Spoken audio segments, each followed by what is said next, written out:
What's on the track? You on the track. You on the track. You on the track. You on the track. You on the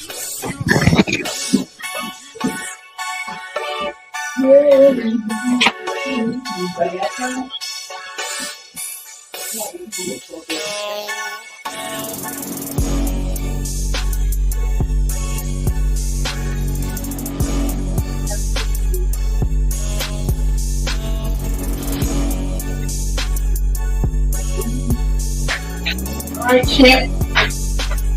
Oh, Eagle, way back.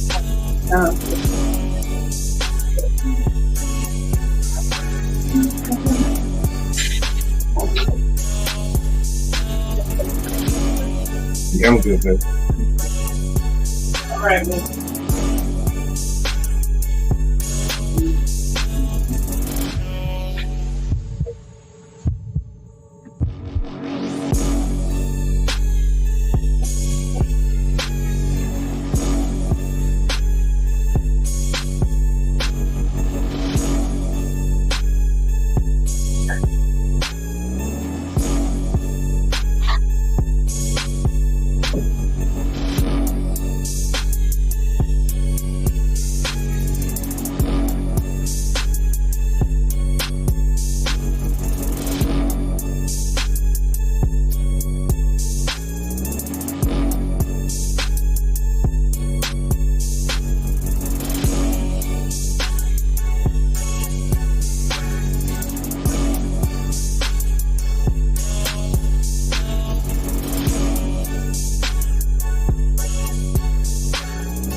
Yo.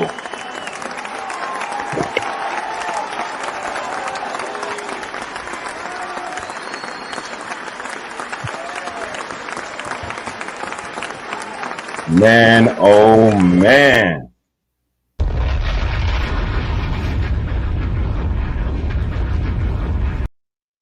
Had to drop a bomb for that little barbecue set. Shout out to Army Vet on the check-in. What up, everybody? If y'all didn't notice, that was all New Jack Swing. That's my favorite genre of music from my favorite producer, Teddy Riley, because that was some, it was a great time. The music was amazing, an amazing variety, and just the soundtrack to my life. So I wanted to start off with a couple of feel-good joints from New Jack Swing era of music. You guys remember the 90s. I hope you guys had a good week. We about to have an amazing show.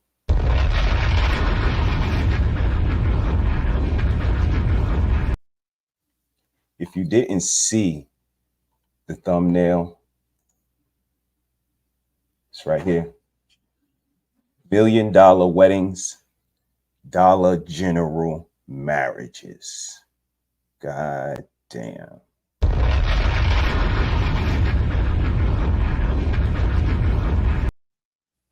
It's going to be a good conversation today. Let me get to my check-ins. Shout out to everybody that's taking a couple of minutes to spend it with me.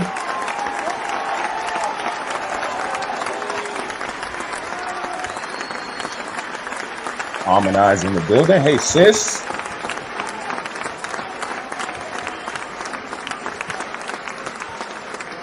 Take heed to the message in the building. How are you, my sister? Amazing show today. Shout out to Arm Eyes in the building. Johnny Blaze is here. The missus is here. Alonzo is here. Lost in Translation is here. Shout out to King on the check-in. Army vet salute. My sister, Ms. Ty. Red Lipstick Vibes, where the vibe is always positive. You guys check out all of these amazing content creators. You guys don't forget to drop the hashtags in the chat if you want to promote your channel. And particularly Red Lipstick Vibes got something coming up in the very near future for you guys that's going to be informative, entertaining, and just amazing. She's an amazing content creator, putting it together, and to see her work is dope. But what do you guys think of that new Jack Swing set? Shout out to Teddy Riley. Shout out to the new Jack Swing era. That music was amazing. But today we talking about $1 million weddings and Dollar General marriages. Just my personal observation. And I'm going to dive in today because I think that weddings are more operative and what's more conscious in people's mind than the actual marriage. So we're going to talk about it today. I'm going to drop the link if anybody would like to come up, but I'm going to put a little bit of food on the plate first. If you didn't see the trailer, check it out. We're going to have a dope conversation. I got a couple of surprises for you too. Cerebro Saturday is going to be a little bit different. So I hope you guys are ready for an amazing show. Grab yourself some popcorn, drink of water, 420 party favor, whatever you do. But we about to blast off. Baby, it could be $50. It really doesn't matter. I just want to be in love. I want to be genuine. I want a happy, healthy marriage. So the ring, I mean, what the cost of the ring, it really doesn't mean anything because it's not like I'm going to go sell it. But the ring is just a symbol of my commitment to my man. So however much he can really afford, whatever he feels like he wants to give me, I think that's better than... Listen, these hoes have 3 kids but no marriage. So I'd rather the ring and my man than the cost of it. That don't matter to me. So, like, he could give you a ring pop and you would... Baby, take me to the courthouse with that ring pop. Thank you. Hello. That's what I'm fucking talking about. Let's go. How much should a wedding ring cost? At least 50K. You serious? 50K? Me personally, like, if you're rich, I want that to be 100K. Like, So what if he's not rich? But you like him though? I'm not gonna lie. Like 10, 15K. 10, 15K. I want, like, you know, Money. you gotta save up for it before you propose. Oh shit, you gotta cut that out. You gotta cut that out. So what about you? Before you propose, you gotta save up for that. If you broke, because I don't care if I like you. Like, we can get rich together, but I want a ring. I don't want no little Pandora. No, Ring thank pop. you. What about you? Guys, honestly, I haven't thought about this question, but I agree with what my friend Yasin said, bruh. But I'm not gonna lie, I saw a nigga who bought a wedding ring off of Shein. Ooh. Can you believe that, bruh? No. Sorry. If you do that, you broke for real and you're You looking for a $100,000 wedding? Yes. Yes. Why? I have high standards and I feel like I shouldn't lower them just because. I have high standards too. I went to a justice of the peace. Okay. Married 32 years. The biggest weddings are the shortest marriages, I swear. You know, Kim Kardashian, that dude, 72 days. Took her longer to pick out the dress than it did to be married to her. You know what I mean? You look at, that's just a party. You have that party when, like on your 25th wedding anniversary, then you could spend that kind of money. $100,000, you're never gonna get married, honey. You know what I'm saying? Yeah. You know what I'm saying? That's the wrong goal. The goal is to have him like for 40 years. Yeah. Not to have in sickness and in health. and in health. To love. Cherish. And to obey. We didn't talk about that one in counseling. We did talk about that in counseling. Yes, we did. So you want me to repeat that again? You want to just keep going? I think we can keep going. God damn.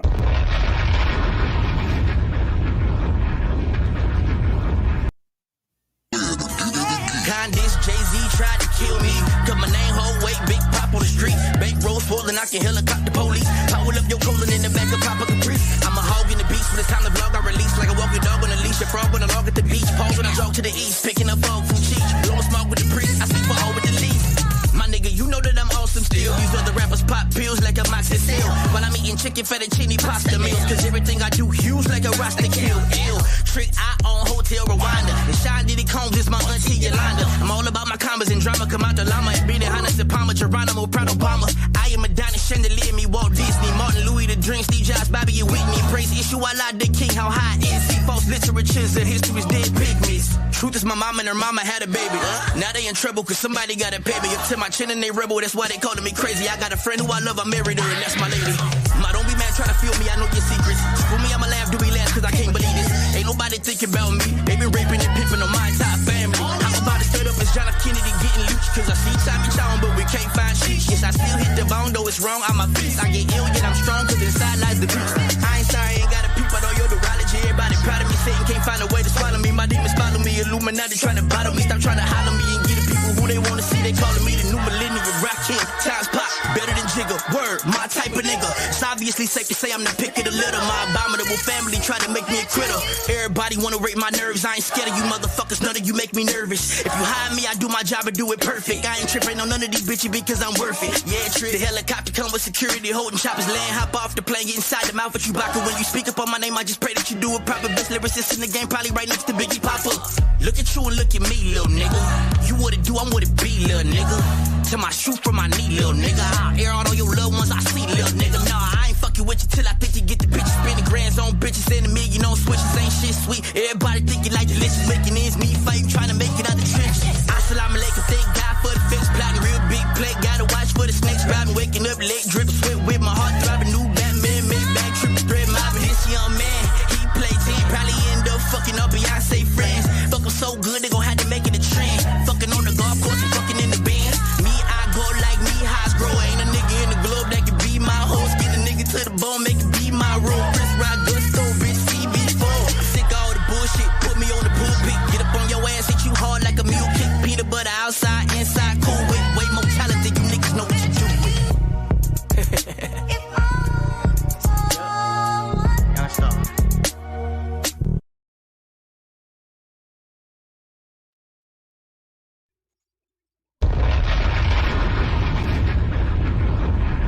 What's good? Hope everybody is doing well.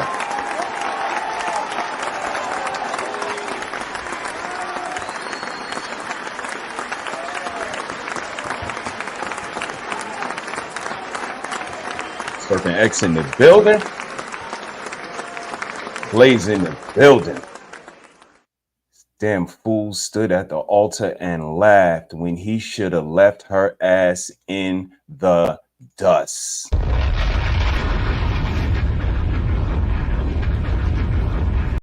He laughed, Blaze. So many signs. We didn't talk about that in counseling. We did talk about that in counseling. You're a liar now. Now you're a liar. And you don't understand the natural order of the world, the natural order of marriage. And probably don't respect a lot of other natural processes within this universe. We're going to talk about it. We didn't talk about that in counseling. Shout out to Army Vet on the check-in, listening and relaxing. Shout out to both of y'all. I appreciate you guys and what you do out here in these streets. Take heed to the message. If you guys don't know, go over to Take Heed to the Message. Get you a morning cup of coffee, man.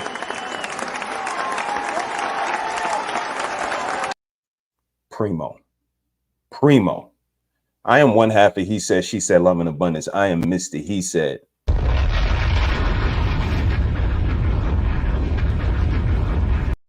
Yeah, I consider myself like a cerebro. Like a Magneto. Like an X-Man. Like a black man. Like Malcolm X. Did you know Magneto was patterned after Malcolm X? Did you know that? Did you know Professor X and Magneto were directly correlated to Malcolm X and Martin Luther King? They were. So what's going to happen today is we're going to have a conversation about $1 million weddings and Dollar General marriages. And it may come off a little Malcolm X-ish today. I'm not going to lie. It may come off a little Magneto-ish today. Shout out to New York City.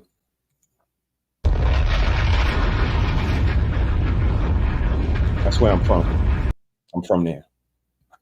That's where I was cultivated. That's the pot that this flower was grew in. And maybe I came up in a different time. Y'all hear the music that I was playing from, New Jack Swing era. I don't know if those days can be recreated. Love has nothing to do with it anymore. Remember when Tina said, what's love got to do with it? Love has nothing to do with it anymore. And that's why we get $1 million weddings and Dollar General marriages, because love has nothing to do with it. Being attracted to, liking, caring about the other person has nothing to do with it. And I apologize to you young people, to the people who still aspire for love, that still want love to be a thing. Because the more I listen, the more I look, the more I pay attention, it's not. It's fleeing. And if you can't grab something, by the heels and hold on to it, it's not going to be able to be found anymore. The missus said ego. We're going to talk about that. I think I got it worded as opportunists. Everybody's an opportunist. They have to get something for what they're giving up. And it has to be equal or greater value, or else they're not giving it up. And I don't know, maybe it was Descent music. Maybe it was that music that I just was playing for y'all. I wanna, and just got paid. And do you want him or do you want me? New Jack City. There is no hesitating, no delaying. Yo, fellas, you better push up. You hear the lyrics in these songs that I was playing. Is that what played into a young man, aspiring for love, saying, you know what? I love myself, so I'm going to find somebody that loves me as well. Not how much money I make, not how I look, not how loud my voice can get when I scream. They're going to love me, the organic me. And maybe that's why we got married at Justice of the Peace. Maybe, like Take Heed put in the chat, I got married at the damn Justice of the Peace. Us too. The judge said it in the little clip that I played. The most expensive marriages have the craziest weddings, and the marriage be shitty. Spend all of that money on one day, and the other 364 days you looking to recreate that attention, looking to recreate that honeymoon, looking to recreate that all eyes on me scenario. But after the wedding, those days are far and few between for that couple. Now it's about cultivating this family, cultivating these children. And this is why we see $1 million weddings and Dollar General marriages. Love has nothing to do with it.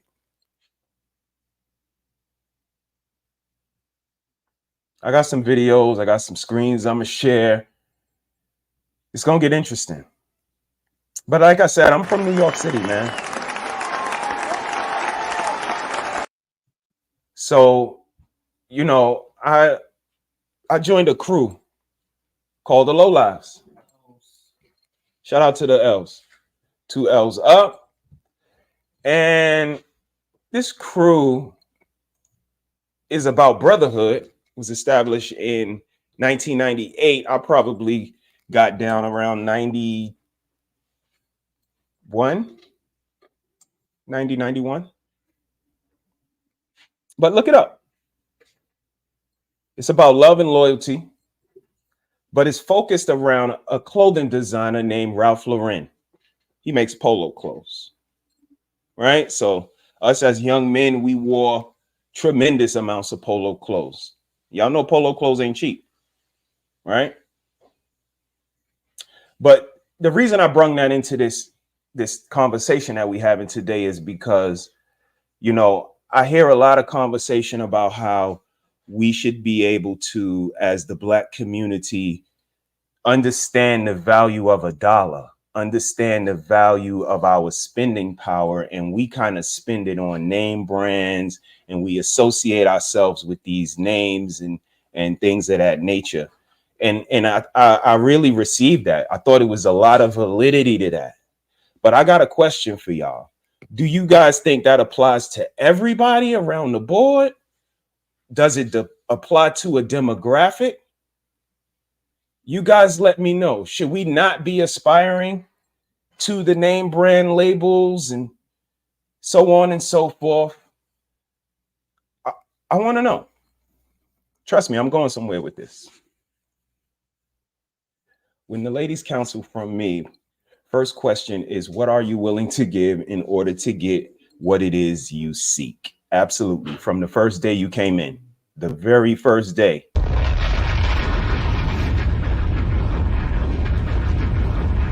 That's the ultimate question, because we all want something. We understand that. We all want something. But again, what are you willing to give up for what you want? Are you willing to pay the price for what it is that you know are lobbying for?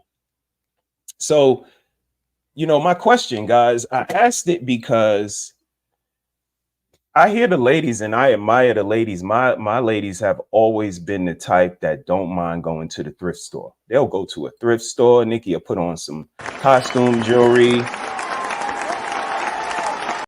They don't need name brand this and name brand that. They don't need it. But I do.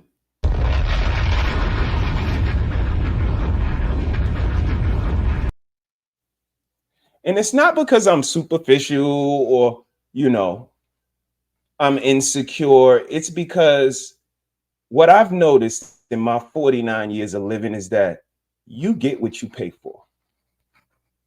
Sometimes quality, like I had this t-shirt for a long time, but it's here. It's on me right now. And that was one of the reasons why we gravitated to Ralph Lauren, because again, you know, he was an immigrant like us. His people came on a boat. Now we ain't gonna go no further than that. But he started from the bottom, started a clothing line, and look at him today. Look at how many people wear polo by Ralph Lauren today. Okay. So again, us as young men, we identified, we understood what that story meant. We took it and we ran with it. Do your research on the low lives on what we did. But fast forward to today, these clothes, I still got sweaters from high school. I still got shirts from high school, t-shirts from high school, right? And it's still on it, still good quality. And that transcended into my real life world. It's not just polo that I wear. My car is a S-Class, and I don't eat just anything. I told you guys from 14 years old, I wasn't putting pork in my mouth, coming up in a house full of pork eaters. I wasn't putting bullshit on my back. We had a store in the village. It was called Gray's Papaya. Anybody? Anybody? Jay-Z told y'all about it in his song. All you get is 50-cent francs and papayas from the village to the telly. Time to kill it on your belly. No question. Got more black chicks between my sheets than Essence. Yeah. But Gray's Papaya was a hot dog stand in the village. And the hot dogs were 50 cents a piece. 50 cents for a hot dog. You could dress it up however you like. Put ketchup and sauerkraut and relish and mustard and drench it. And that's exactly what people did. Yeah, not me. If it cost them 50 cents, and that's what they're charging us for it, what do you think it actually cost them? What kind of meat is it they giving us? This is my mentality as a child, as a teenager. So again, I'm not putting anything on my body. I'm not putting anything in my body. So I'm not just running up in any old fucking broad and giving her this magic stick.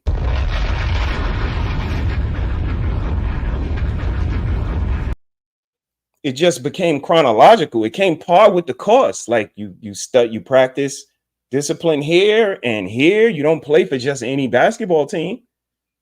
That's true. You don't go just to any party. That's true. You don't drink just any alcohol. That's true. So when it comes to where you're gonna stick your penis, you're gonna do it. No, I'm not. You know what? I'm not. If you having girl problems, I feel bad for you, son. So I said all of that to say, is quality something we have to practice? Do we have to practice having quality things in our life? Because if we willing to just grab off the sale rack, willing to just grab out the thrift store, willing to just grab from the secondhand store, will we do the same thing when it comes to the people we grab and we purchase to put into our life?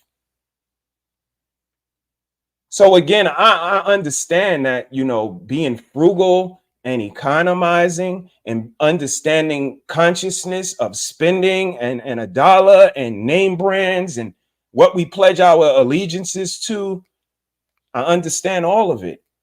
But do we have to have a certain level of quality when it comes to our life? And if we don't practice it, can we just switch it on when it comes to picking our wife? We gonna pick a upper echelon wife when I've been shopping at, Woolworth all my life? Can I play the plausible deniability card? Like, I don't know that there was, Woodbury Commons that you can get clothes from the outlet. I didn't know that there was Reading, Pennsylvania, where all of these good products were sold at a discount price, but you had to go look for it. And I was a fucking conniver. I'll switch the tags on some shit.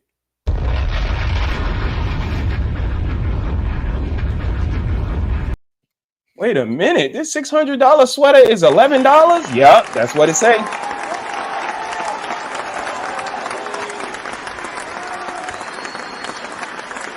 Giving it to me or not? Because I could go to Woodbury Commons. So again, I absolutely understand that we have to be conscious and we have to be mindful. But for us as men, should we be operating like that, ladies? Should we be looking for the cheapest thing possible and willing to buy off the rack and from clearance and trying to save every dollar on every situation? Starts to breed this mindset of, I need to get something for everything that I give out, and it got to be equal or greater value. That's not why I married Mrs. Harris. I married her because, damn, I fell in love with her. I got to know her. The things I got to know about her, I liked. Once I dove further, I liked even more. She started to be good to me. Shit just started to make sense. I wasn't thinking about, when we break up on the back end, she could get X, Y, and Z. Again, I'm from New York. You could put me in the fucking desert. I will be selling sand to whoever needed. So even though I don't go into marriage thinking about the end of it, at the end of the day, if it did happen, I know all's fair in love and war, number one, and I know who I am. I know what I can do.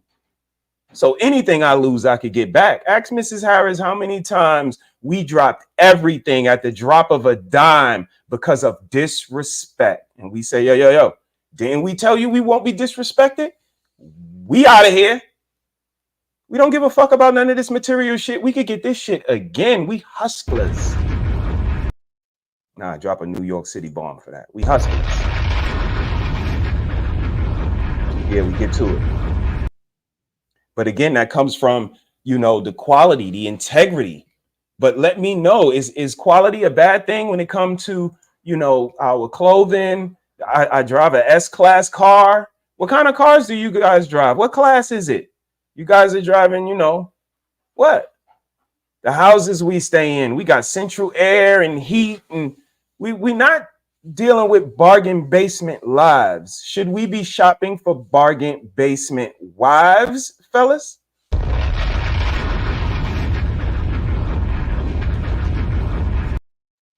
don't think so.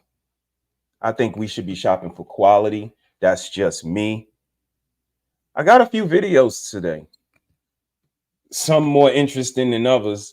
And I think I'm going straight out the gate with something that I wanted to see and I wanted to show you guys, because I'm gonna be honest with y'all. Some of these content creators, the single men, they cool as fuck. I'm not gonna lie. Shout out to Mr. Fantastic. Shout out to Fatty. Shout out to Cheeky. They make some really legitimate points, have some really good things to say.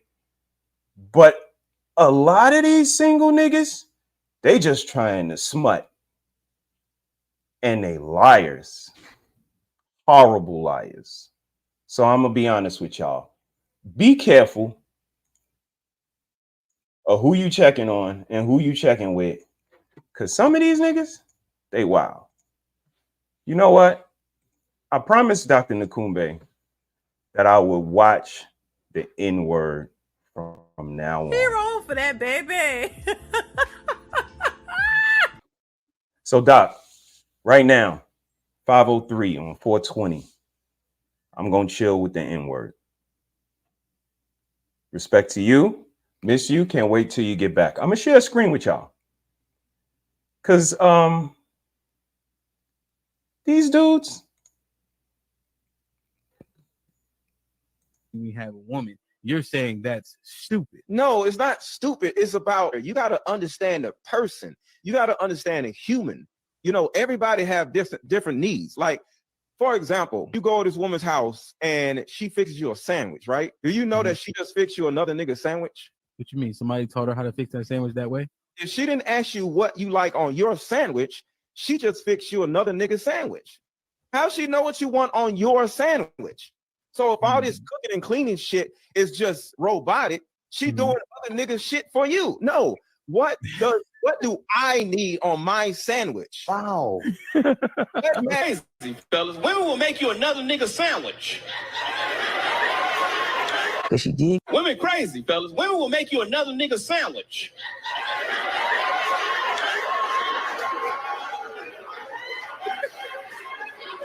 Y'all kind of slow. Let me explain. Fellas, if your lady ever make you a sandwich and she don't ask you what you like on your sandwich, she just made you another nigga sandwich. Women. We have a woman. You're saying that's stupid. No, it's not.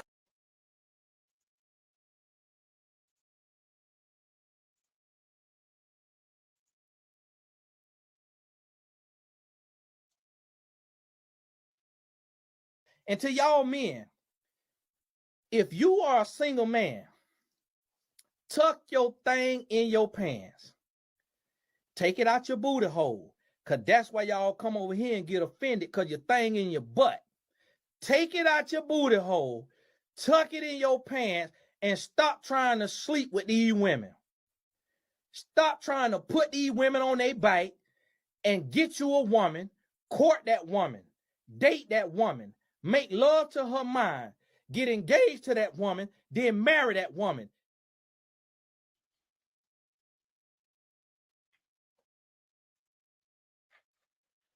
say whatever you want about me.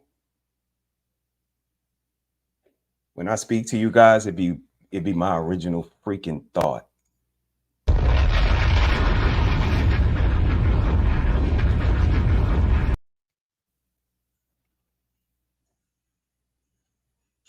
And the only reason why that stood out to me is because, you know, how insensitive he was in that interview with Hamp. Shout out to Hamp, man. You're doing amazing work over there, fam. But you know, this is stupid. Guys are gay. This is gay. You guys heard it in the clip. Oh, it's not stupid, but no. You said it was stupid. You speaking in shaming language. Shaming.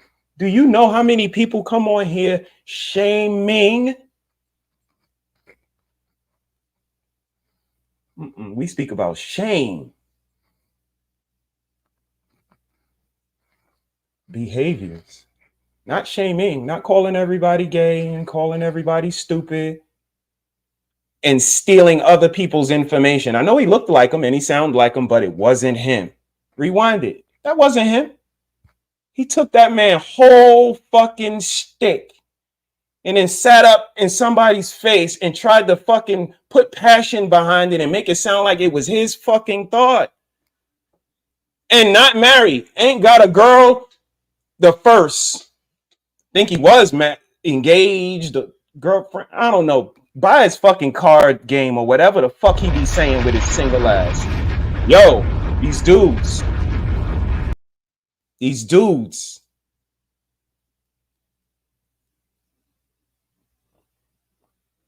I don't know if we hearing each other at all.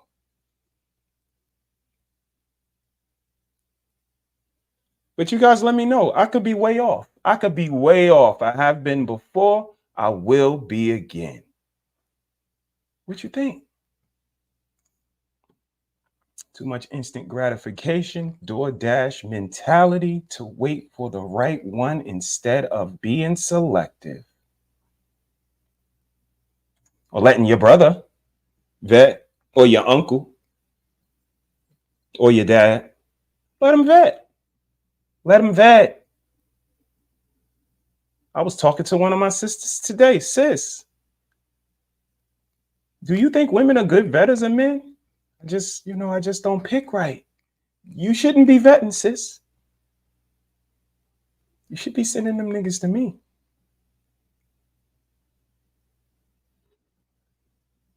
But we all figure it out when we figure it out. They jaded too, looking for the negative in every situation, the most extreme, the most negative.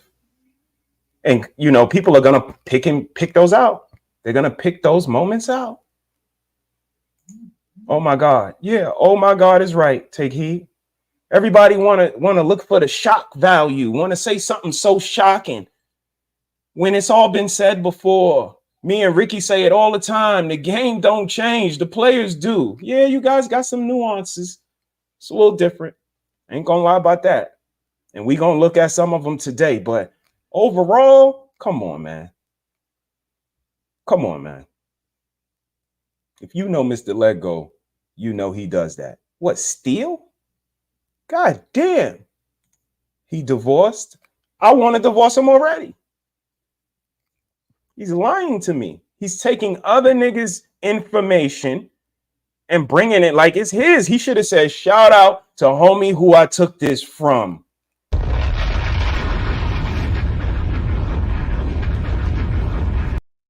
That's all it is. It's people who say some really good shit out here in these streets. The least we could do is say, yo, you said some good shit. Somebody say some better shit than you.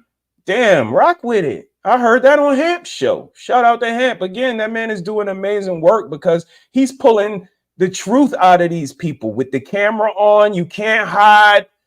You can't change up your story. You could try to live out this character that you're trying to play, but nobody can do that shit for years. And it's been 3 years so far. Y'all don't, yep. We watching, but we watching.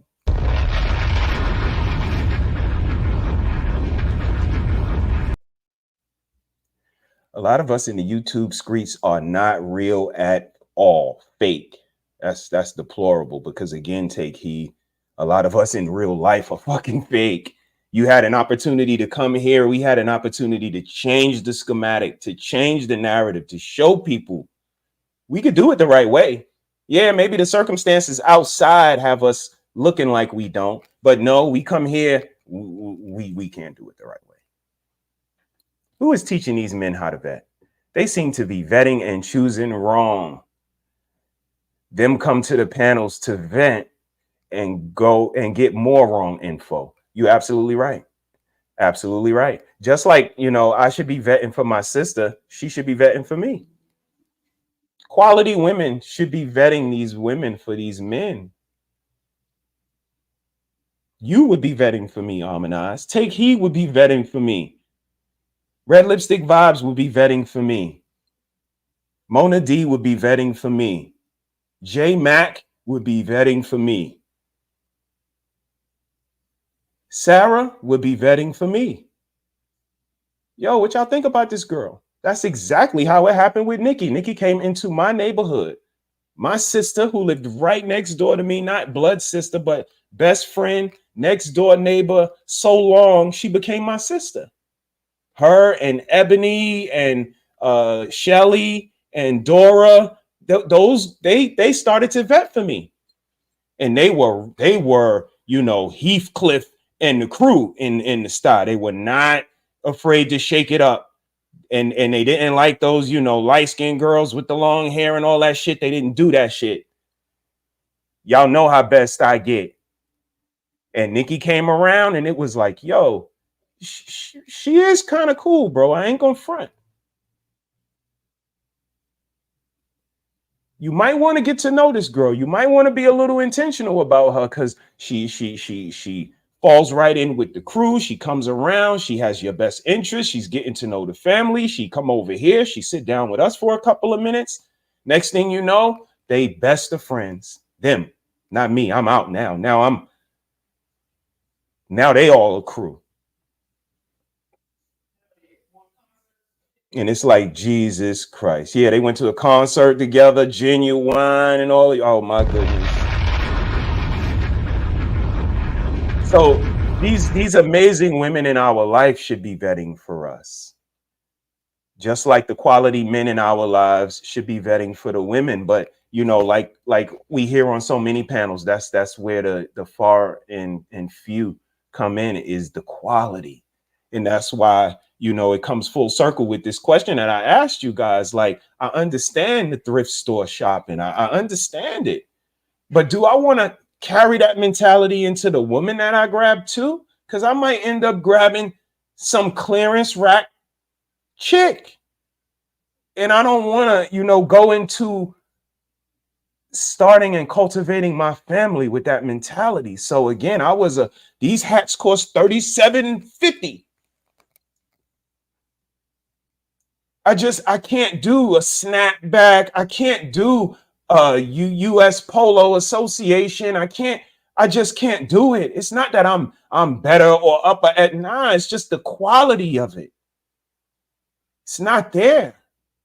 It don't hit like that Ralph Lauren polo. Like, I can go into a room, shout out to Sir Hale in the building. I could go into a room with professional businessmen.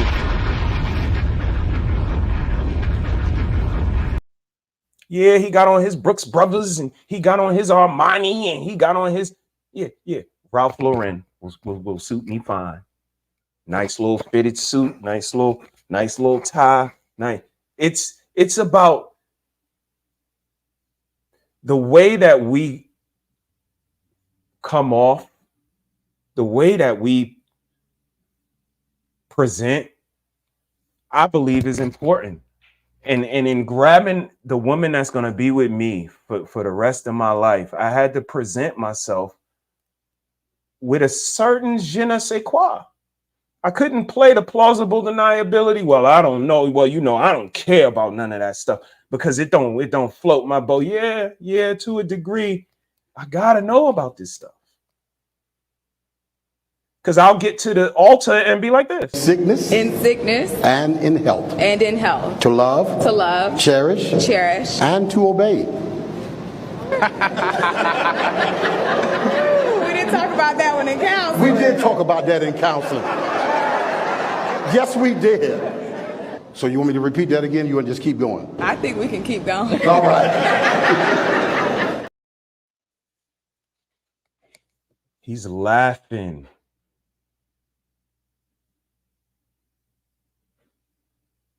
What is wrong with these people? You guys let me know.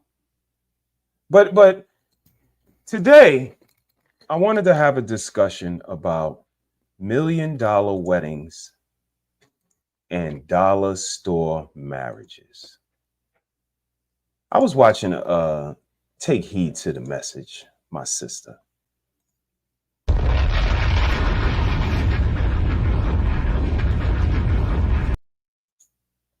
And I saw a video that she showed.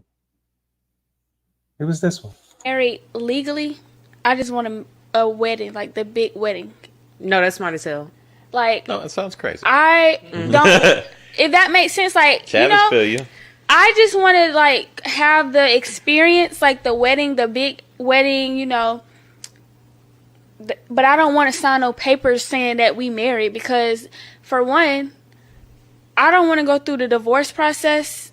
Two, I'm not signing no prenup, and if like my money is my money and your money is your money, so like it shouldn't be, you know.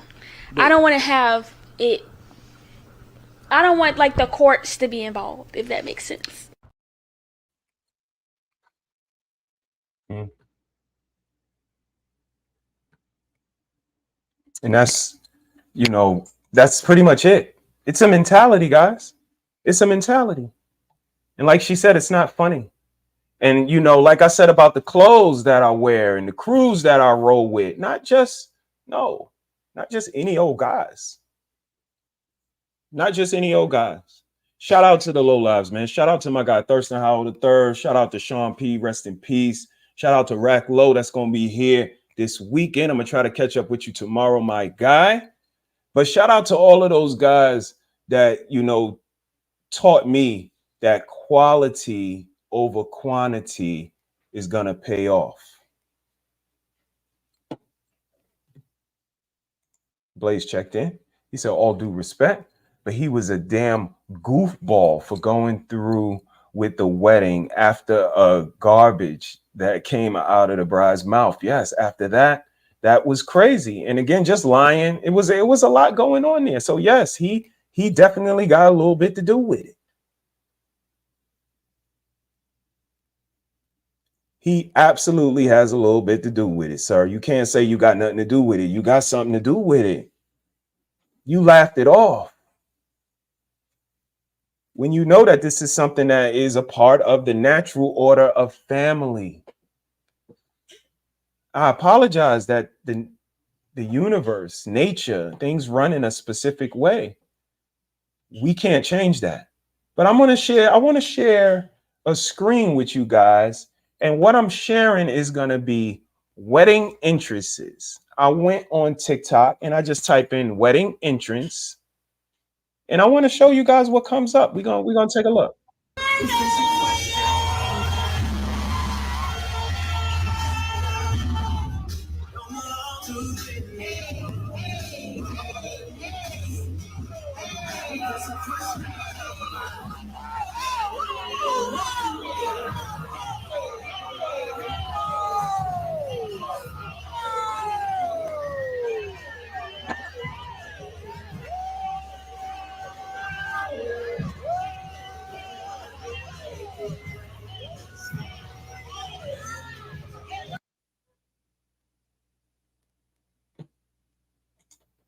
Did they rise up from the floor?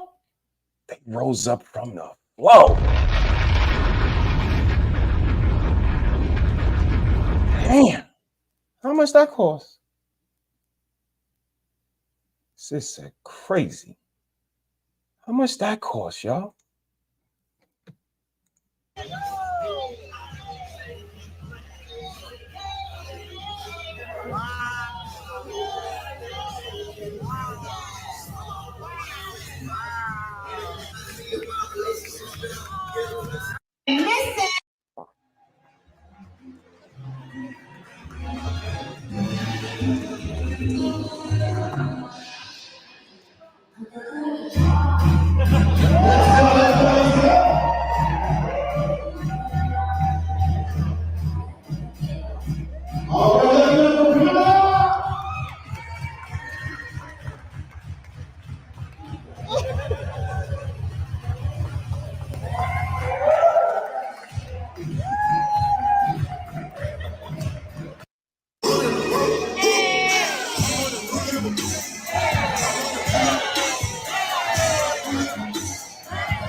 Oh,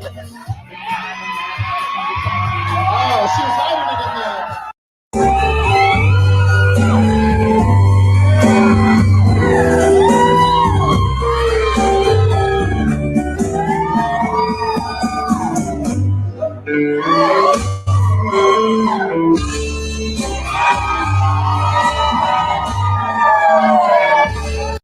Now this is how you enter your wedding.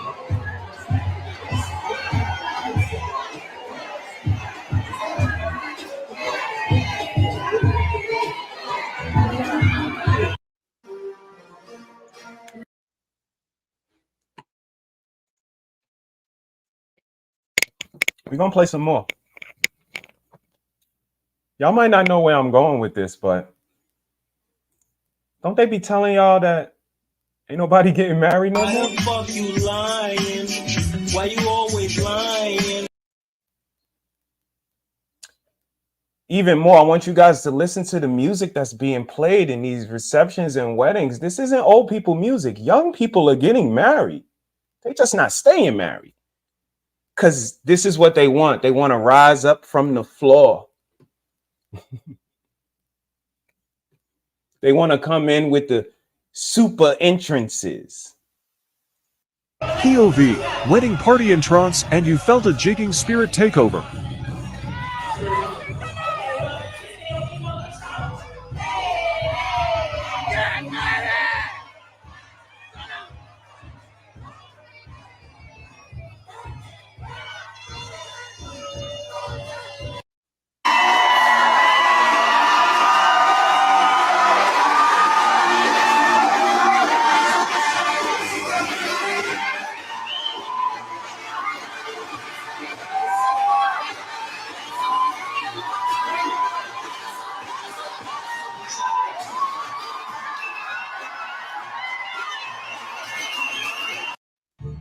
Y'all help me make some noise one time for the boss man. Let's go.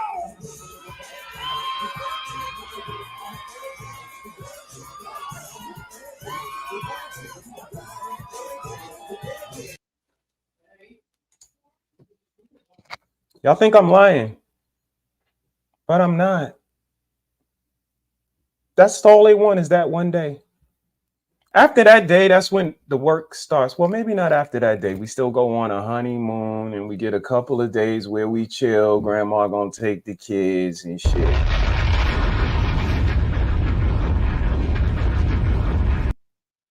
Yeah, but after that week or so, it's time to get the work done now. And again, we can do all of that. We could do all of this partying and all of this celebrating with grandma there and the babies there saying we gonna do all of this. And in 5 years, you say, nah, I don't want to do this no more. He rolled for that, baby.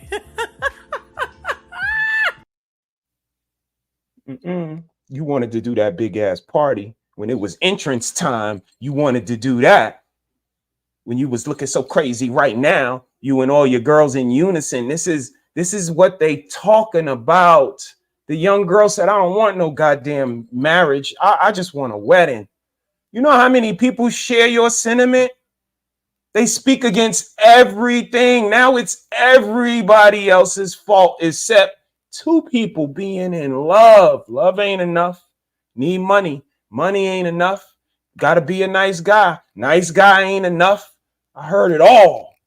God damn. And that's what brings me to opportunists. Two opportunists trying to get together. It's going to be hard because everybody's trying to capitalize and get something off one another. That's why everything's a debate. Everybody needs to win something. You took a L. For real? What's the prize? What we winning? Be doing all that shit just to break up. Exactly, Rick. We spent all this money, all this fun. Grandma was there. Everybody was there.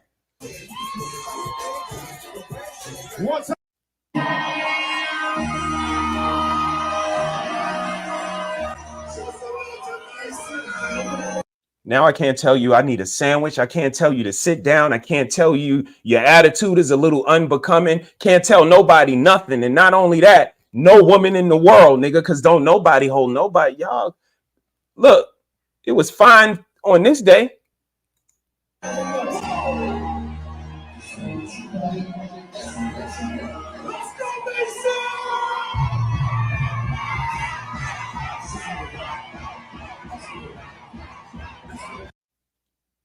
That ain't before I let go.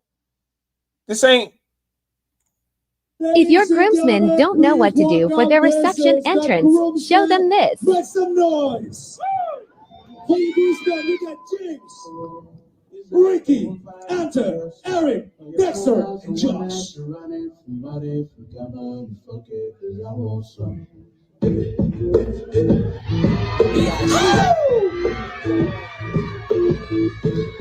Oh God.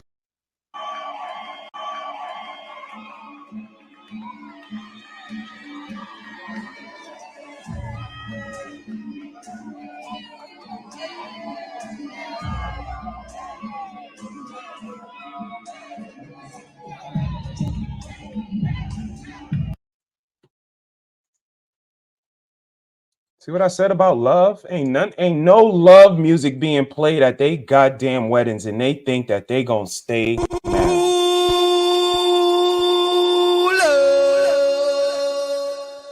Oh, girl, you're working with some ass, yeah. You're bad, yeah. Let's welcome the wedding party. I'm on a new level. I'm on a new level.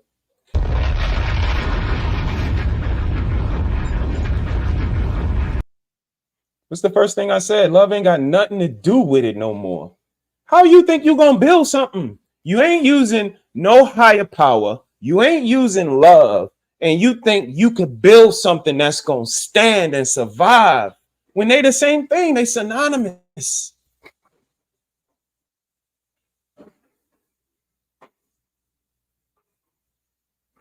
Spend all that money for nothing.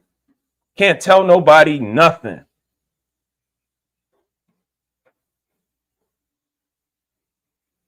It's unfair. Grandma was there. Expensive ass party. And this is what they want. One day. Couples put more emphasis on the grand entrance than the wedding vows. Talk about it.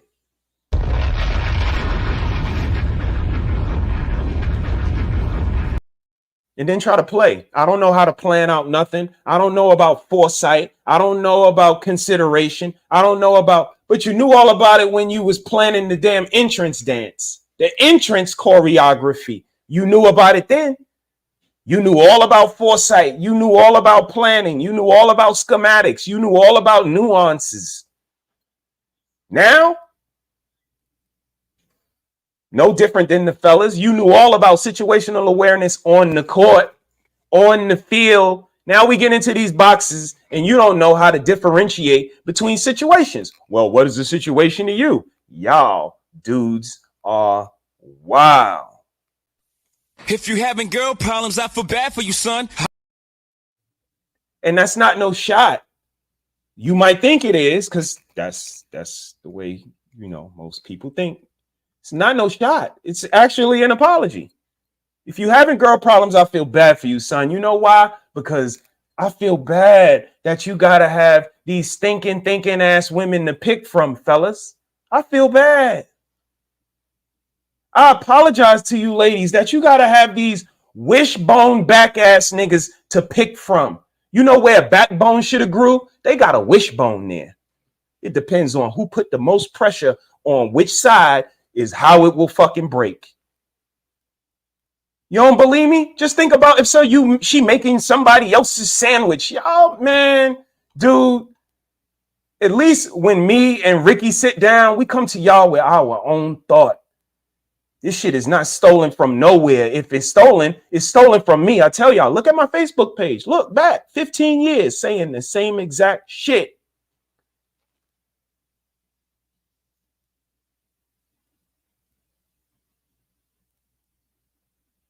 Watch who you listen to, man. Like I said, some of these single dudes, They make some really legitimate points. And as a married man in 2024, I wouldn't advise a young man to get married, especially not to one of these thinking ass girls. And I wouldn't advise a young lady to get married to one of these wishbone back ass niggas. You're going to hear it more in the future. They not going to probably say it, you know, they heard it over here, but you'll probably hear it more in the future. Just listen up. But I apologize that this is what y'all got to deal with. But who you should be listening to is not a lot of this single nigga babble that I hear these niggas babble. And to y'all men, if you are a single man, tuck your thing in your pants. Take it out your booty hole. Because that's why y'all come over here and get offended because your thing in your butt. Take it out your booty hole. Tuck it in your pants and stop trying to sleep with these women. YouTube be making some matches in the algorithm.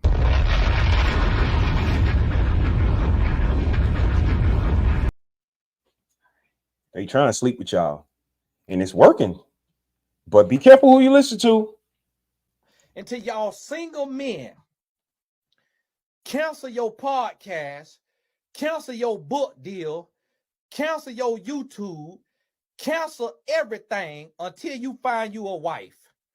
Shut up giving advice until you is adding to the world the way God done called you to add to the world.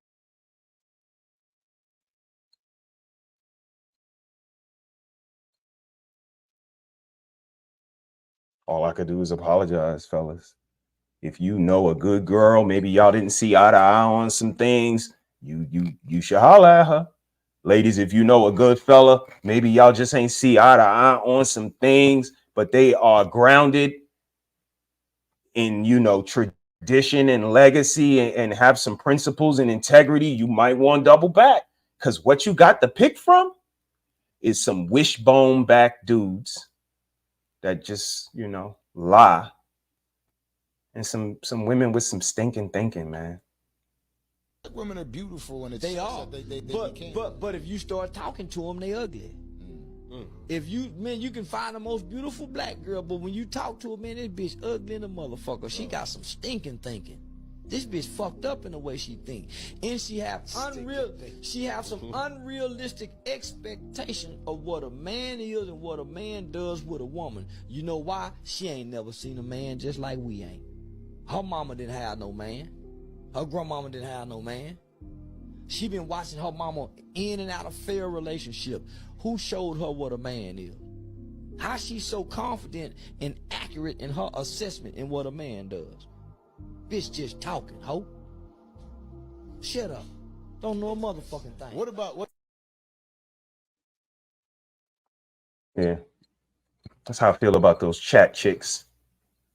Come in the chat just pouring gasoline everywhere around and then be like, it's always on fire when I come in here. When I come in here, it's always burning. You always pouring fucking gasoline. What have you contributed in this space in 3 years now that we can reflect on? Come in the chat and want to burn it down. I wish they would come over here. Don't block nobody over here, y'all. Let's see. Let's see what happens. Because they always, black men don't go to the doctor. I just had a colonoscopy a few weeks ago. Black men don't get married. Black men are all fat.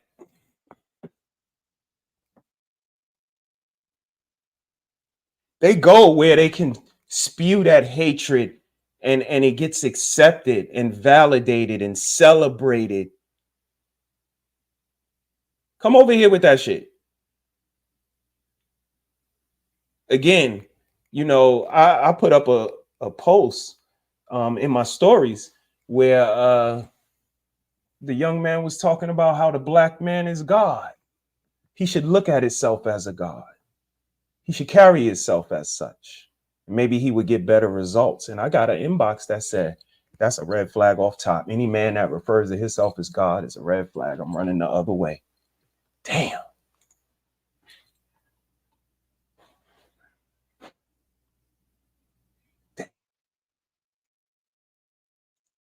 We can't even have confidence. We know we're not the all powerful, the end all be all. But can we have some confidence in the way that we move? Can we identify ourselves as something greater so we can aspire to something greater? Found out that you are down to earth.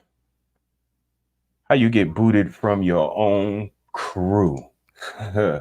You'd be surprised. You would be surprised. See what we talking about? They do all of that shit to break up.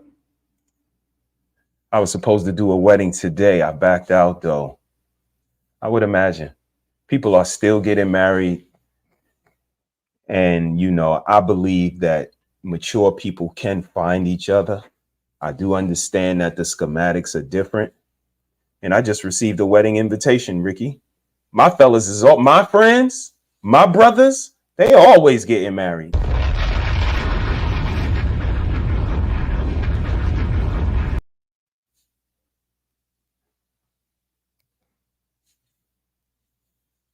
I'm not going to say no more than that. I'm going to leave that there. But yeah, we headed to a wedding in August. A very expensive party. Who can correct me, boo-boo? That price tag on that wedding, Kent? You not having a daddy to pay for it?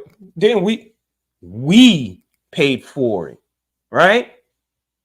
You had to work, I had to work, put in doubles and all of that shit for invitations. And look, the invitation we got, baby, bring me that invitation we just got. The invitations alone, I can't imagine what they cost. Who the hell gave the ring bearer those cans of soda?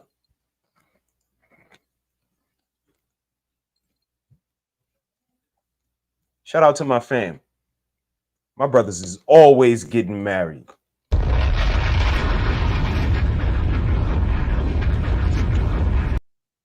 My fellas is always dropping down on their knee and asking an amazing woman. They recognize amazing women. I went to my brother's wedding, best man at his wedding, gave an amazing toast. Look at that. Get ready for your RSVP. What y'all think this shit ain't cheap? This shit ain't cheap.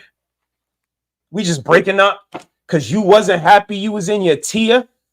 You on your Tia Mari shit. I just wasn't happy that day. Wait, you was happy? Wait, nah, hold up. Sit down. You don't even, man, please. Happy? But this is where we at. I got 99 problems, but my wife is not one.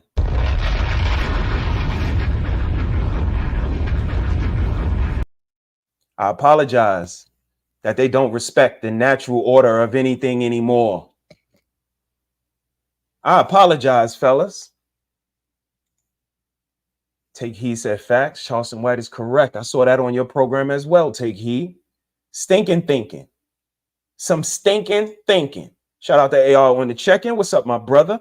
And the fellas with their wishbone backs, they ain't no better. Look at the drizzle that we talked about last week.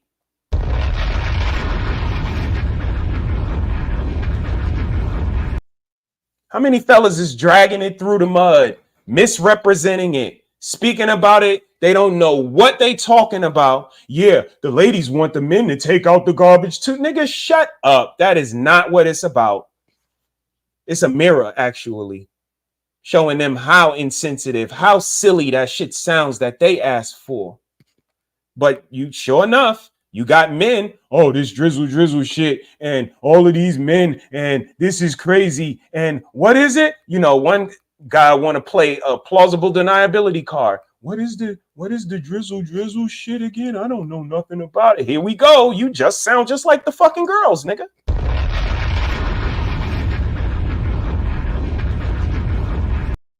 I love how coincidentally that the content creators, that niggas that's up on all of the information just so happen to sleep late on the day they don't know. No, I was outside, because I really be having a life and be outside and all of that shit that they say. Why the fuck you lying? Why you always lying? But listen to how many men shitting on their fellow man. Again, I'm a married man. It's not like I really have to be out here lobbying to try to grab a woman. No, but I'm not naive. I see the way attitudes, behaviors, mannerisms, the way they treat other men, the way they talk to me, the way my brothers deal with situations they deal with. I'm supposed to just ignore all of this stuff?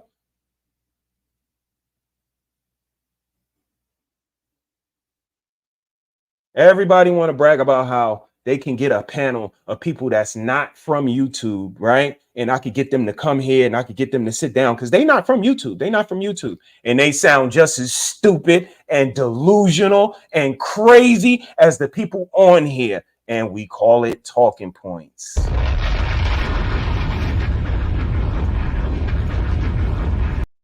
No, if he has a panel full of women over here and he has a panel full of women over here, and we like, what the hell are all of they saying? It just stopped being a talking point, y'all. When the men get up there and they can't get a definition of a word, they can't have a conversation to the end, they can't let somebody else finish talking before they talk, it's not a talking point, y'all.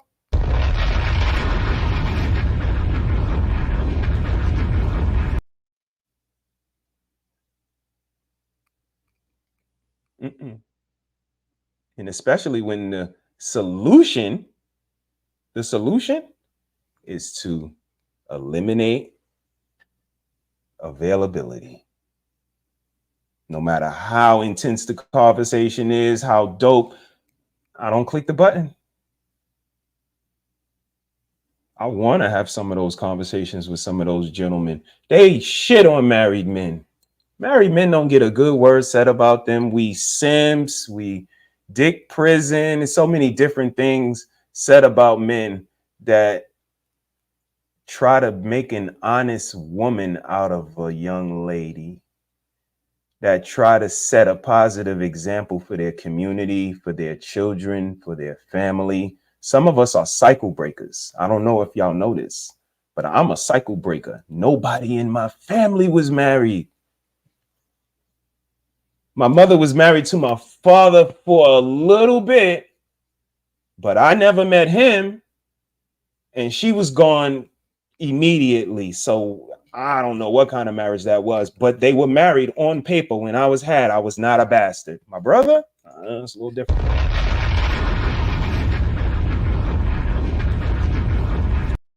But nobody else in my family married. I got uncles and aunts. It's like 6 last names in my family. Nobody can't really give me a concrete story on why so many different last names. Nigga, what's your last name? Wait. What's your last name, nigga? Wait a minute. My brother is older than my aunt. My brother is older than my auntie.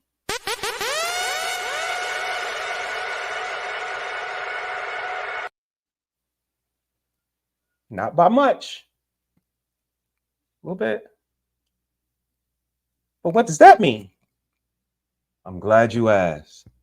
That means my grandmother and my mother was pregnant at the same time.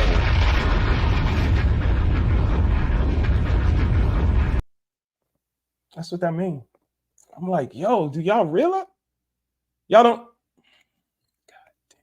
That's what happens when you grow up in a house full of pork eaters from the South, and you are an ex-Klan militant, all power to the people, Black Panther, Stokely Carmichael.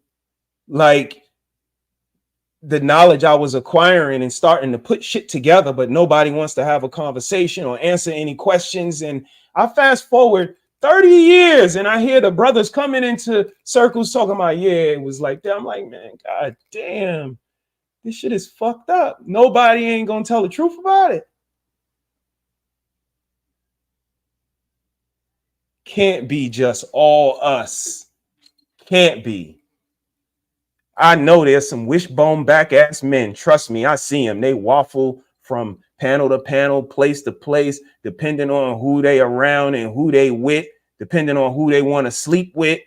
Yeah, trust me, I know. But I thought you guys would know too. Hey, Travel One, greetings. Hope all is well. So I apologize. I truly do. Because the reason why we have $1 million weddings and Dollar General marriages is because, you know, they're absolutely opportunists. Everybody wants to get something greater or of equal value for what they're putting in. And it's just unrealistic. That's not how life goes. But I want you guys to continue watching these entrances. Look at these weddings. First of all of that shit about people ain't getting married and black people ain't getting married. Stop lying. At least be realistic. Be realistic. Say the lower vibrational people aren't getting married, and listen to the music. This is young people music. You telling me that 50 and 40-year-olds, we want to listen to Future and Young Boy NBA on our weddings? So stop lying just to be disingenuous in the conversation, throw the conversation off, and stop coming in the chat and pouring gasoline all around and then saying why it's burning in here. Because you know why it's burning in here. All you do is fucking pour gasoline around.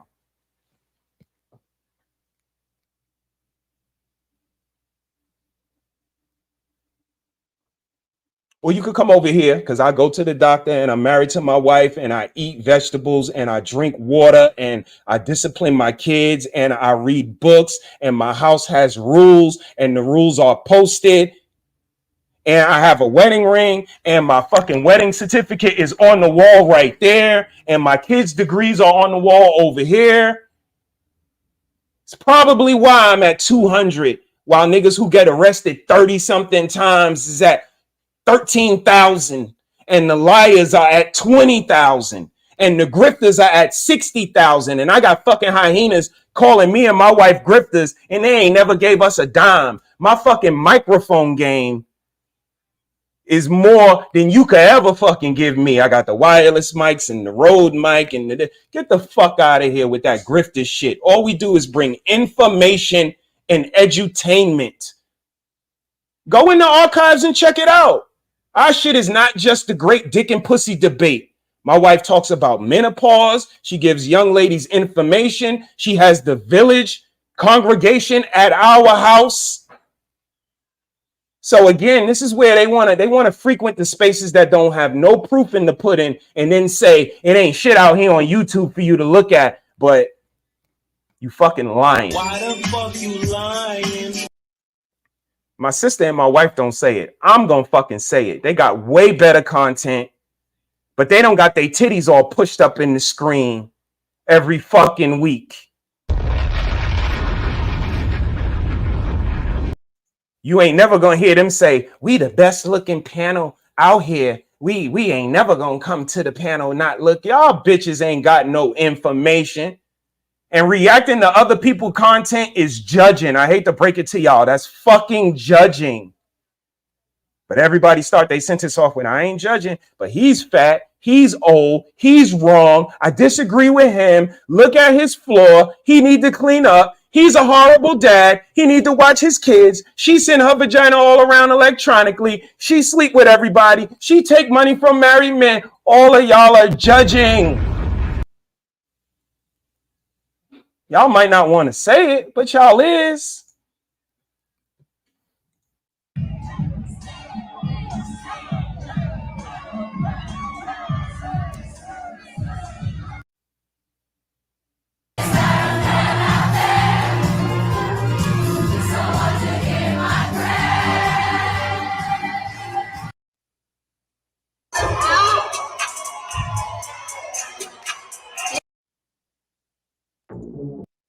The best wedding reception entrances. I'm having such a good time. Alright, baby, I'ma have the best.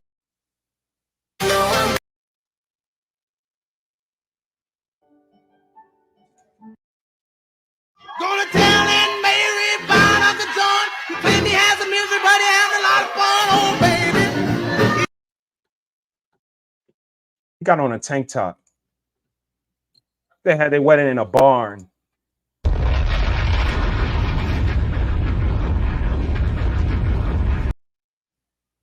I got married at the Justice of the Peace, me and Mrs. Harris. The Justice of the Peace. Cost $35. We still married though.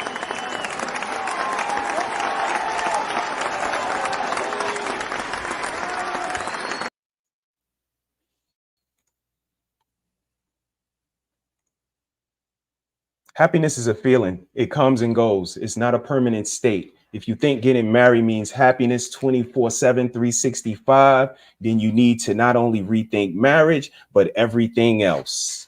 You are absolutely right, Blaze. But they base it off this day. They base it off this party, this ceremony, this attention, the invitations, all eyes on me. Again, how many women say it's my day? It's my day. All men want to do is go to Vegas so they can fuck a prostitute and come back and lock down for the rest of their life and be in that dick prison that Mr. Fantastic talked about. Everybody has their own perception. This is why I say, if you knew somebody back in the days and y'all just ain't see eye to eye, you better holler at them, because this new level, they on some new levels. They all fucking opportunists. They all just want to get stuff. Marriage is the best order. One wife, one husband, although each couple is unique. That's it. Absolutely, Travel One. That's when the it depends come in. Not when we having no goddamn conversation about marriage. Not when we talking about work and life and dating and romance. It depends don't come in there. Yeah, there's going to be special nuances for it. But once we get married, now that it depends come in, what's up with their marriage? If that's cool with them, that's cool with them. That's what people say. But let your wife come up and say she got her OnlyFans. Oh!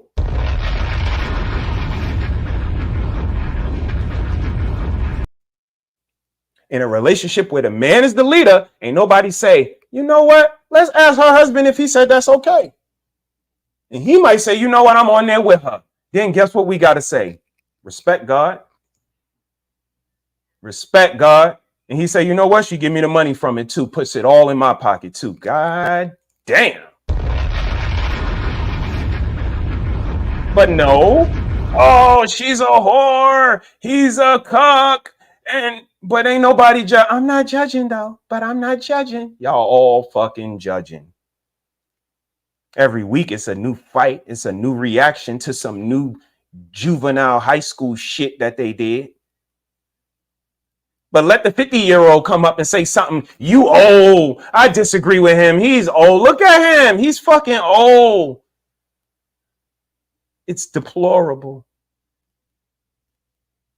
That is seen, the hypocrisy on the male panels. What do they really stand for?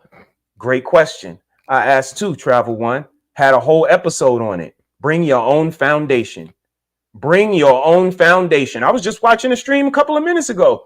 Two of the most religious people in this space. Never seen one of them actually on camera. But still religious.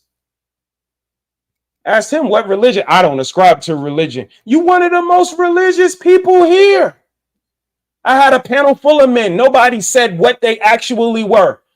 I believe in Jesus Christ. He died for my sin. I believe in Allah, Buddha, everybody. Well, I'm more spiritual than religious. They fucking Stockholm syndromed up. They adopt the rhetoric from the girls that speak all spacey and it depends and it's situational. That shit is not manly. That shit is wishbone. You got a wishbone where your backbone should be. And I'm not like that. Yeah, it sounds insensitive. Some things you might not agree with, but it's my original thought. And I'm going to stand on it until you say some better shit. You got some better shit to say? Say it.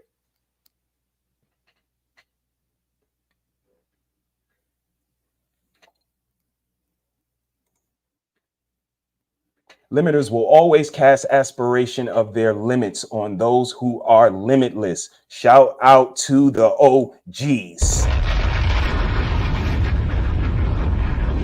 You ain't lying. And you want to know what it sound like? I could never. That's what it sound like. I could never. I could never ... I could never live up there. I could never work over there. I could never. I bet you couldn't, because you can't do all things. But this is why I say peace, God, and peace to the gods and the earths, because I can do all things. I can do all things. Trust me. Give life, take life. I'm a fucking God.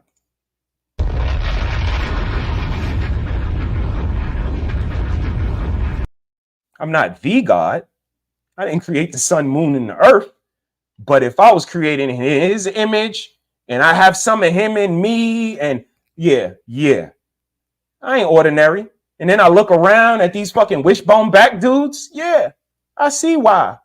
I see why they do what they do, why they lie and try to sleep with women, and the women sleep with them.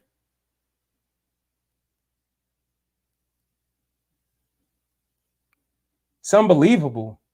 We say you guys, you know, are kind of easily led astray, kind of easily manipulated, kind of easily influenced. No, we not. That's a talking point.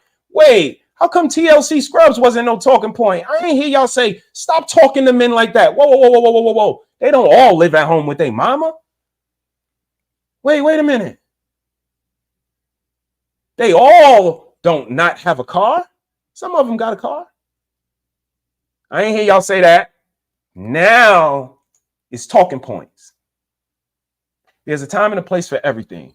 Future and NBA Youngboy will be played at my wedding. More like they will not be played at his wedding. More like mint condition, Luther Vandross, Usher, Kenny Lattimore, Babyface, Johnny Gill, Kim, and they gonna say we simps. That's what they gonna say. That's what they gonna say. But I love that music. I think love music is made to curate love. And when you have a pot of flour and some dirt, and that shit don't have no nutrients in it, you ain't gonna get nothing good to grow from it. And playing all of that shit as the first song, the walkout song, we can get to that. But again, grandma's here, the kids are here, both our families are here. Can we at least curate a little bit of love? More black men do need to talk seriously about marriage and the benefits of it. They too busy making up excuses against it, blaming everything but themselves. It's marriage, it's the state, Ask them who their favorite football team is, y'all. Ask them who their favorite basketball team is, y'all.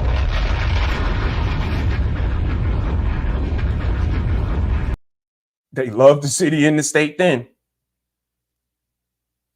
Now it's time to get married. They don't like the city and the state. Shit crazy. It's a piece of paper, but money is a piece of paper. But we do some shit for it.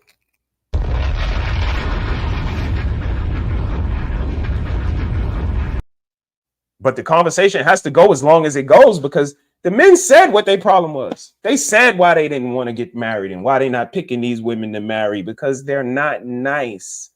And instead of them saying, you know what? Some of us are not nice. You see how I sat up here and said, yeah, some wishbone back ass niggas out here. You think I don't see them in real life? I don't give them that look. I don't pull a coattail when they say some shit. I am the master of we will go no further in this conversation until ... I don't care if it's a boy, girl, somebody on the phone at work. Wait a minute. What you just said don't make no sense. We're not going to keep going. And that shit ain't make no sense. Nah, we're not going to go another further until you make that shit make sense, man. My mother-in-law, my daughters, everybody get it. Nah, we can't keep going. That ain't make no sense. But that's not the time we on. This is the type of time we on. Give me a drink. He's got a rose for you. He's got a rose. You don't work like that. The guy's trying and you shot him down. This is the problem. You gotta give me more than that. Like what? What do you want? I need dinner. I need to be taken out. My hair, my lashes. If you just don't give me a rose, you ain't shit. Whoa, bro, it's a build-up. Take the rose and see what happens. One? Not even a dozen? Just one? Not even a dozen? Why should a man go for this? After you said all that. I'm worth it. Like, I'm gonna give you the time of day. I'm gonna give you what you want. I'm gonna give you what you need. And it ain't even about like dinner and gifts. It's about like time. Like, if you can't give that, then you ain't in. How much should a guy spend on the first date? You ain't all that. It's gonna be over 60. Where at? No, like local shit. Like, it's gotta be somewhere where no one knows. Like, some good ass dinner. Now, what happens after that? Nothing. You ain't gonna get shit after a date. The fuck, y'all ain't easy like that. That's what y'all want, but y'all ain't gonna get it. Bro, why do I feel like you're a diamond in a coal mine, bro? Because bitch, I am the fuck. Meanwhile. Disculpa, ¿hablas inglés o solo español?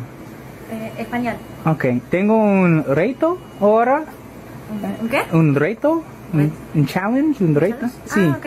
Y es buscando por una persona para darme un beso ahora. ¿Puedes ayudarme? ¿Ahora? Ahora. Bueno. Sí. Gracias, hermosa. Cuidado que te va a picar el labial. Okay.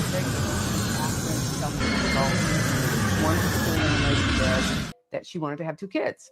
So I said, so are you going to have a husband? And she said, nope. And I said, please tell a group of 8th grade girls. And I asked them to tell me what their goals were. This one particular young lady said that she wanted to have 2 kids. So I said, so are you going to have a husband? And she said, nope. And I said, please tell me why you would choose in the 8th grade to have a goal of having 2 kids and not be married. She said, because if I'm married to him, I can't collect child support. And then she said, why should I marry a man that I have kids by? He might have issues or something. He might be on drugs. And I said, well, if he's too bad to be your husband, do you really think he's going to make a better father? Group of 8.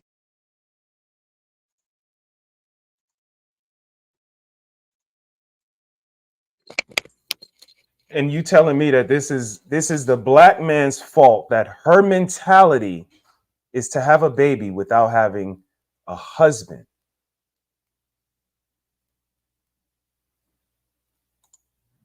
More black men do need to talk seriously about marriage and the benefits of it.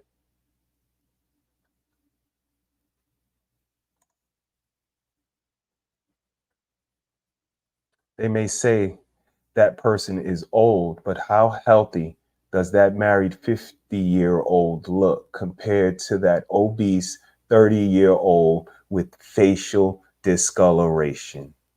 Talk about it, Apex. But nope, they're going to talk about my hat. Say I ain't got no hair. Right? Talk about my hairline. Anything to disqualify. Anything to disqualify. Except say, you know what? I can do some internal looking. I can do some work on myself. You know what? You may have a point. I might not agree with all of it, but you may have a point. No, they're wrong. All they doing is bashing black women. 3 years of videos of their behavior. And this is what they say. They just pick out the worst videos of black women to show, to paint them in a horrible light. All y'all do is bash black women. They don't say their behavior is crazy. And then I have a wife and she got a whole crew. Shout out to Ms. Ty. Shout out to Take Heed to the Message, to J Mac, to Bella Rings, to Mona D, to Almond Eyes. They say something, they mammies, they pick-me's, they ugly, they got short hair. But these are women. Again, women talking about dragging other women. And then you got the women in the chat, high five them and give them love on being mean to other women and then say, you being mean to women. Bitch, you being mean to women. Oh, but let me use the word bitch. Oh, he said bitch. He attacked me. He this, he that. But they call each other bitches while standing on somebody's couch in the club having a diet of a pirate. Smoking fucking hookah, drinking fucking cognac, eating shrimps and crabs and lobster and potatoes and corn. But I'm dragging. You gotta be kidding me. My daughters are as old as they are. I got a daughter that's 24 years old, about to be 25. Got a son that's 29 years old. Tomorrow, that man will be 29.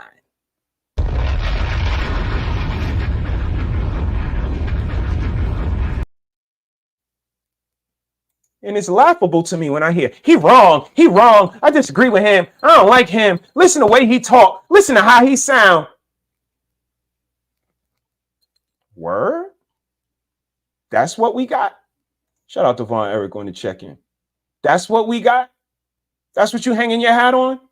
Well, I'm going to hang my hat on integrity, and I'm from New York motherfucking city. Again, tell me, type in the chat the lyrics that they got about your city, because I could tell you about mine. If you can make it there, you can make it anywhere.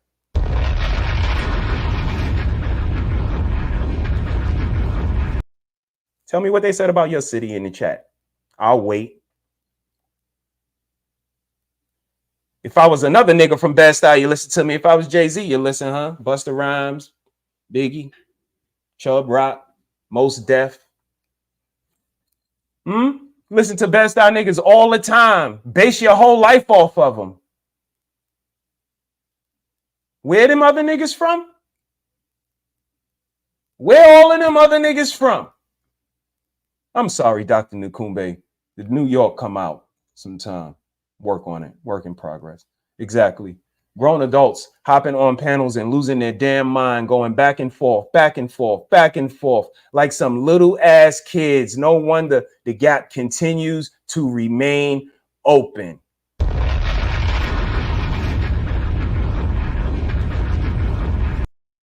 I said it on the first day I stepped in. First day. This shit looked like my high school lunchroom. I went to Martin Luther King High School in Manhattan. That shit was a fashion show. Lunchroom was crazy. Fights, spades, butter crunch cookies, 2 chocolate milks, and suckers couldn't hang out. And cool points couldn't be regained. That's the one thing that's crazy about this place. You could get all your cool points taken away, exposed. The next day, cool points regained. Like, what? This nigga was a lame yesterday. He back being cool today? Okay. Y'all say so. You and the missus know travel is out and about in chats, asking questions, also and commenting based on what the host says. If it sounds off, travel will speak out. Also, black women bashing is just not tolerated. You damn right. Travel One, you've been the same from day one. I respect you. You know that. Shout out to you. Keep doing what you do. I have heard honest black men say it goes back to the man. Do you believe that? Because men do have an assignment God specifically gave to the man, not the woman. Your thoughts on male leadership? You know, travel, it's a fluid, constant change of dynamic. I am a sports person, always said it, have always kept my analogies, you know, to sports. And I've been the best person on my team before. So I was the face of the team. I carried the responsibility. I was the person that people blame when we lost, and I was celebrated when we won. We all know it's a team effort. But at the end of the day, the face of the team, the best player on the team is ultimately responsible for being a coach on the floor, for being a good team player, for being a good teammate. And I think that when someone takes on that responsibility and is able to delegate that, they should be addressed and acknowledged as the leader of the team. But we understand that there are nuances and instances where Mrs. Harris has a level of expertise that is better than mine.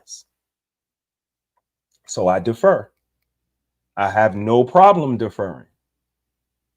But if we ever came to a point where our baby was on the hospital table and she wanted to go left and I wanted to go right, and a decision had to be made that day, we going right. And the reason I say that is because at the end of the day, if it all goes wrong, I am willing and able to take the guilt, the shame, the regret, the remorse that comes along with that. Putting that on her, I don't know if she would be able to carry that continuing on. So, you know, I wouldn't talk about it the way that these guys talk about it, as such an absolute power dynamic to where it has to be like, you know, 89 to 11. I would say it's more of a 60-40. It's more of a 51-49 split with the Harrises. Hope that answers your question. Thank you. Appreciate you. Your tone. That's all women's fear. Oh my, he sounds like a man. Pretty much. And again, ladies, I'm sorry, but I don't want to sleep with you. So I don't have to watch the way I talk to you. I don't have to walk on eggshells and walk around landmines to say what I want to say. I say what I want to say. And it don't require a, what did you mean by that? And yeah, that's just prolonging the conversation. I got a whole channel talking about the benefits of being married, but it's interrupted by trolls. God damn. It's a lot of benefits to being married. Again, for me, I was a cycle breaker, so it just broke a bunch of cycles for me. It gave all of us the same last name in the house. It introduced us to function because there was pride in this last name and all of us sharing it. We all represent each other when we leave out this house, and we're not going to be poor representations of each other. I was able to break curses. Again, my mother died when I was 9. She was 39 years old. I was able to live longer, conscious of my health, you know, articulate to my doctors about the stroke that she had and the information that I have on her side of the family, because I only have one side of my family's information. I don't have any information about my father, which again brought me to a question that I asked when I first came in this place. How do you feel when the doctor asks you, how many sex partners have you had this year? And your answer is like 30, 40. You fine with that? He's fine with that. He doesn't say, you know, you could be a little more conscious. Because when he asks me, I say 1 every year, and it's going to be 1 next year. But I was met with pushback. What doctor you go to? Doctors don't ask that. And I go back to my doctor like a dumbass and say, Doc, everybody don't get asked that? He like, man, everybody get asked the same questions. They get asked, how many sex partners have you had this year? These dudes be tripping. Yeah, I'm gonna have to adopt that. These dudes be tripping. If you don't show up for practice, you can't play with me. How you practice is how you gonna play. How you play in practice is how you gonna play in the game. And that's why I practiced on being attracted to quality. You ain't gonna hear me say I got 8,000 women on my body count. No, I do not. No, I do not. I fuck some quality girls. Every girl I fuck, I wouldn't mind if she had a baby by me. It's a quality girl.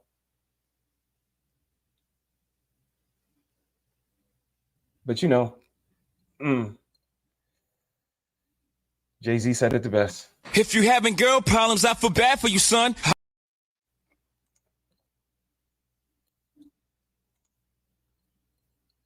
We go with the most logical decision possible, and I'm sure I'd be extremely emotional. So Mr.HeSaiD decision-making process, I trust. But again,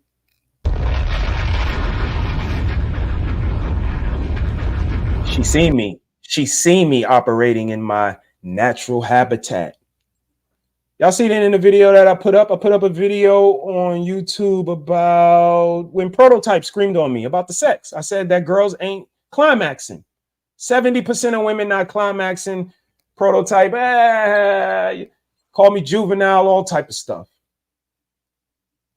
Come to find out, women ain't climaxing. 70%. Y'all don't even know where it is, where the clit is, and the video comes up with the clit. They don't even know where it is. Wrong. So I think just the consideration alone, Mrs. Harris, and seeing me in my natural habitat, seeing me on the court with these big dudes. Like, nigga, I ain't scared of you. You probably tall, and that's all. The bigger they is, the less I'm scared of them. And in that video, what do I have in there? Clock winding down, game on the line, and I'm taking the shot. Not to brag, but this is what it is. This is why Mrs. Harris is not reluctant or have a second guess about me being in a leadership position in our family. She's seen me do that shit in courts with people all around and niggas hanging on the gate and people in the gym and the championship on the line. This man is a leader. This man led men. So I know he could lead me. He could lead this family. And it transcends from sports. And I really don't think that, you know, men tap into that natural sports mentality that they used to have in high school and in junior high school, because when they get in these boxes, it all goes away. They don't know what situational awareness is. They don't know what maturity is. Nobody can hold nobody accountable. In sports, so all you do is hold people accountable. All you do is notice the nuances of the game and make adjustments to how the other team is playing, and then you move accordingly. But we come here, we have families, and now we don't know what, you know, weighing out a situation is. We don't know what emotional maturity is. Shout out to Hank on the check-in. Salute to my brother. Appreciate you, Hank. Hank had an amazing stream on X-Men the other night. I was working late. I couldn't make it, but it's streams like that. I don't hear nobody mentioning that. I don't see no reactions to that. But let it be the great dick and pussy debate. Oh, it's going to be 3-4 reactions. Which leads me to something else. I want to share a screen with y'all. Do we really hear each other when we're talking? I don't even think we really hear each other when we're talking. This is another amazing, amazing panel. This is Let's Talk the Better Black Life. And this is my brother Clarence, brother Rico, brother Vaughn. They all over there chopping it up, right? But they had a conversation the other day, and the young man came up and he gave a suggestion to a solution. It ain't no solutions out here. No, people are giving solutions. But my question to y'all is, are we really listening to each other? Listen to this. Have y'all ever heard of 6 months check-ins? Like 6-month assessments? That's not a bad idea. Wait a minute, what now? Say it again. 6-month assessments. What does that mean? Every other 6 months, because like, okay, ideally the ideal marriage lasts for more than 10 years. Okay. So you need to. Have y'all ever heard of 6? Did y'all hear that? Shout out to my brother C.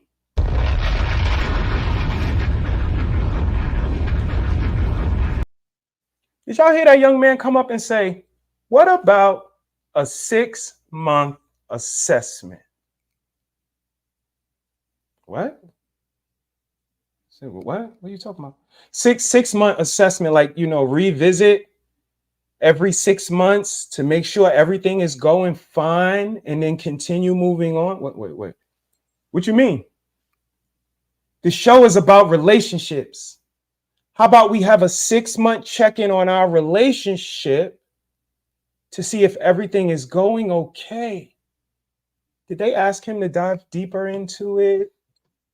Did he be honest with him and say, you know what, I really don't get what you're saying. Can you reshape it? Maybe I could catch it. Do we even listen to each other when we talking? Because I'm not sure. I think we just want to hear ourselves talk. Because why it stood out to me is because it's what me and the missus said the first day we came in this space, is that relationships need an evaluation. We the ones that talked about a relationship evaluation worksheet, like how we do at work.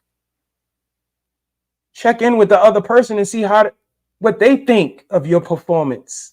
This is how a marriage becomes a long, fruitful relationship because you actually care about how your service is being received to the other person. Marriage is a service.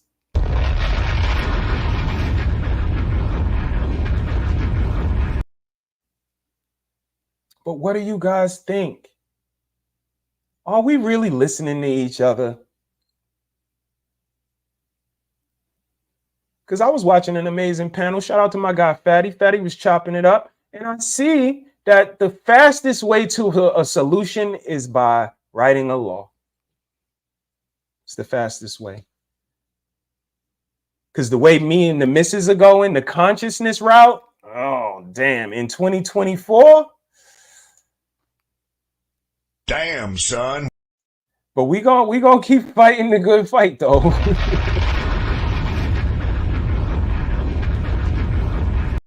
But laws are the fastest way to a solution. You want people to act different, change the way they behave, and you got to write a law, get it into place. Well, you got to write a bill because you can't write a law. It has to be a bill first and then become a law.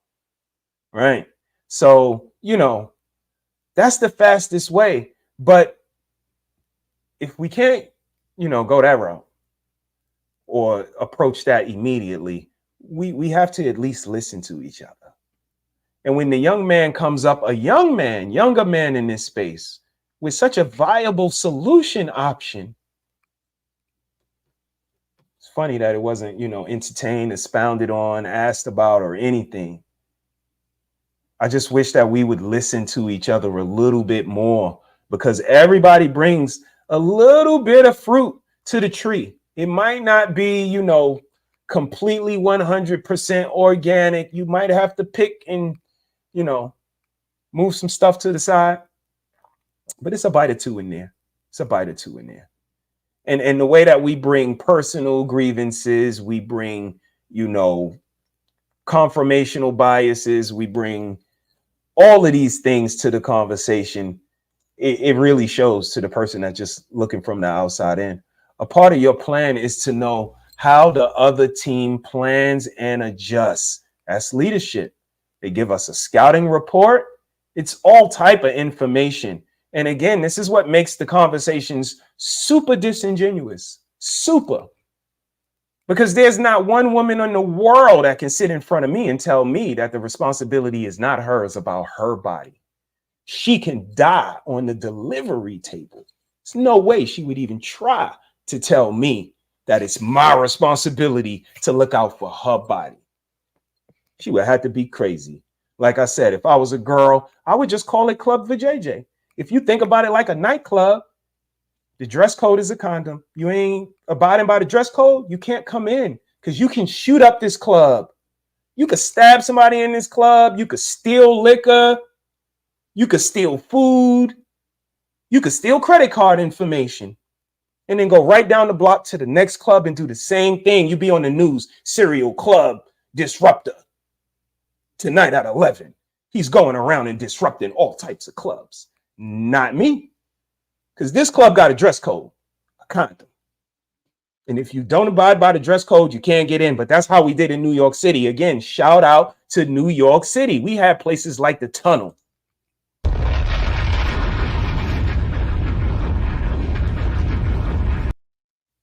And for any given reason, your ass will not get in. You won't. And this is the cloth that we cut from. Never let them see you sweat. I don't give a fuck about what some celebrity is doing. They pattern their lifestyle after me. They pattern the way they dress after me. I wish I would care more about what the fuck a celebrity doing than what I'm actually doing. This is the mentality we come from. The cloth that we cut from. This is not me stealing from somebody else. We leave that to Mr. Let Go and to Jay-Z.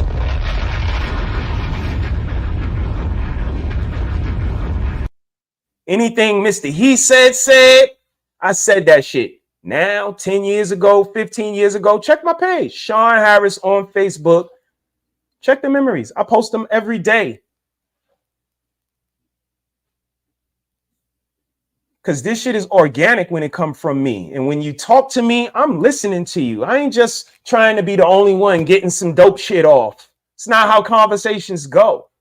But what I will do is I will not entertain a bunch of bullshit. I won't go on no panels. I won't drop the link, all of that shit.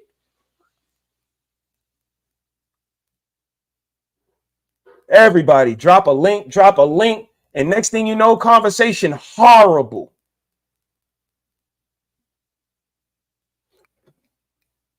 Y'all don't believe me? Let me share a clip. Are we really listening to each other, yo? Like, be honest.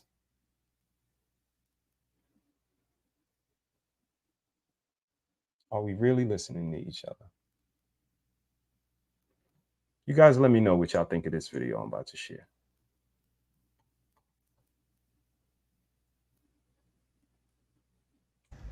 The only thing women have asked of men is to be treated better, emotionally, supporting, caring. No, nothing that was materialistic. Oh my God. Oh my God. Okay, nails, spiritual reading, actress, master's in social work. What type of man you looking for, Latria? A rich one.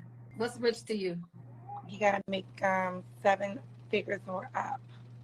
You date a guy that makes $75K a year. That's so cute.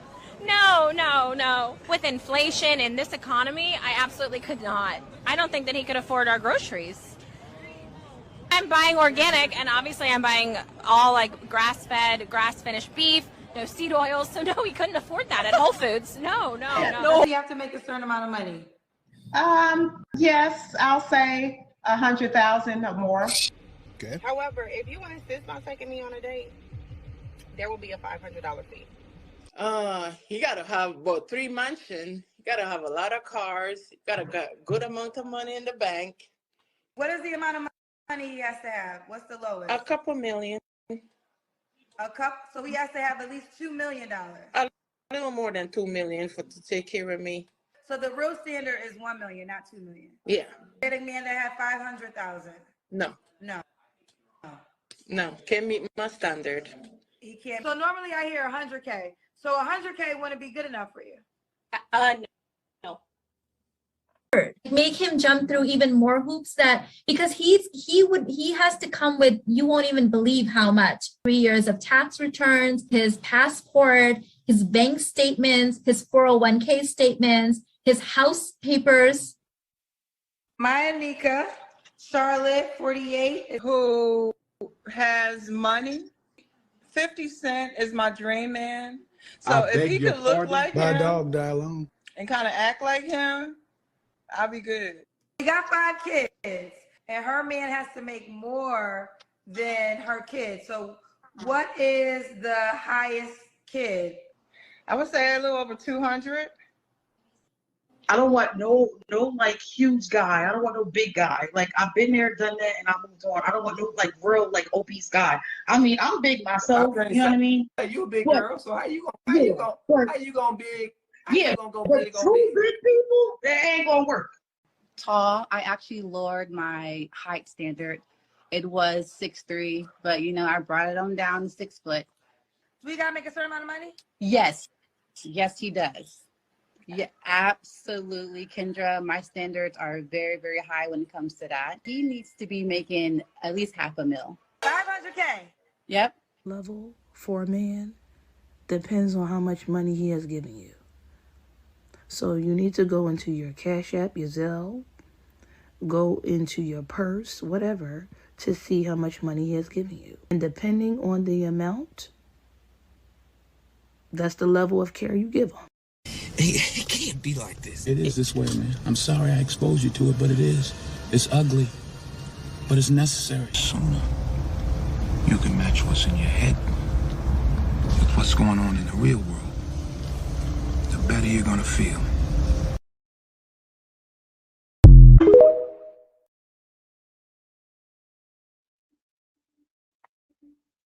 Guys, let me know what you think. Guys, let me know what y'all think. I'm gonna drop the link. If anybody want to come up, I might have got some things wrong. Feel free.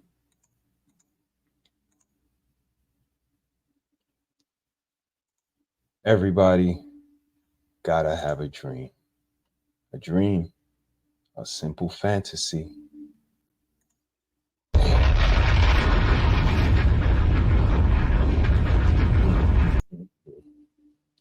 Lulu.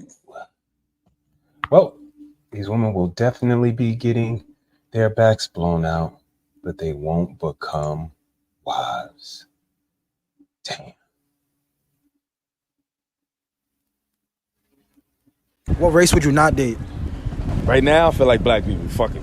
Oh shit! Oh shit! We get more love everywhere else than from our own people. I can't even date a black girl with my nails, my hair, my feet. I need some red bottoms. I want some look. Some white girls just for the vibe. Spanish, Arabian. I date every woman, and they all just want to have fun and just enjoy our company. Right. Black woman, yo, can you pay my bills? Can you pay my car note? Why do you think that is, though? And you know, as a people, we already down low. So it's like we coming from a poverty level, but still, we shouldn't come at each other like we getting over on each other. Right. We should be working together to get over on everybody else.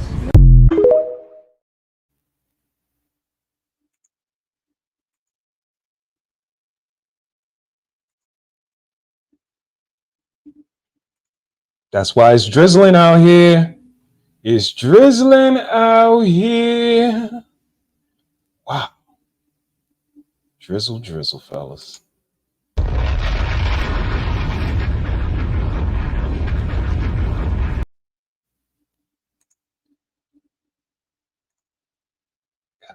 damn.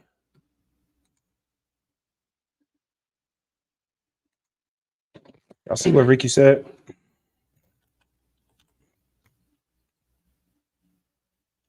It's a cold world, man. I don't think it has anything to do with it anymore. Nothing at all. And that's why, you know, I was saying I was playing the music that I played. I don't know. Was it just different in the 90s that our music, you know, told us that we didn't have to be ashamed to be in love with somebody, to be nice to somebody? Wasn't a problem. For the girls or the guys. We all had an assignment. And we knew what it was. To jump for my love.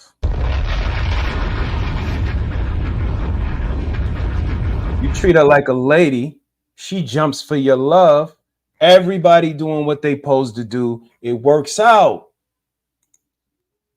Come on. I heard she said, girl, I gotta go. This is that consideration. You younger people, again, I apologize. I apologize that there are no men that have the integrity, wherewithal, knowledge, je ne sais quoi, to say, treat her like a lady, man. That's how you keep her. By treating her like a lady, by being good to her intentionally. And ladies, you want to know how to keep them? Jump to it. When your man call, jump to it. Girl, I gotta go. You can talk all of that single shit you want, your single man babble and your single girl talk, but I got to go. I got somebody waiting for me. I don't know about y'all. That's the cloth I'm cut from. Call me a simp. Maybe it was simp music, but I'm from Bed-Stuy. And like I said, y'all listen to everybody else from Bed-Stuy.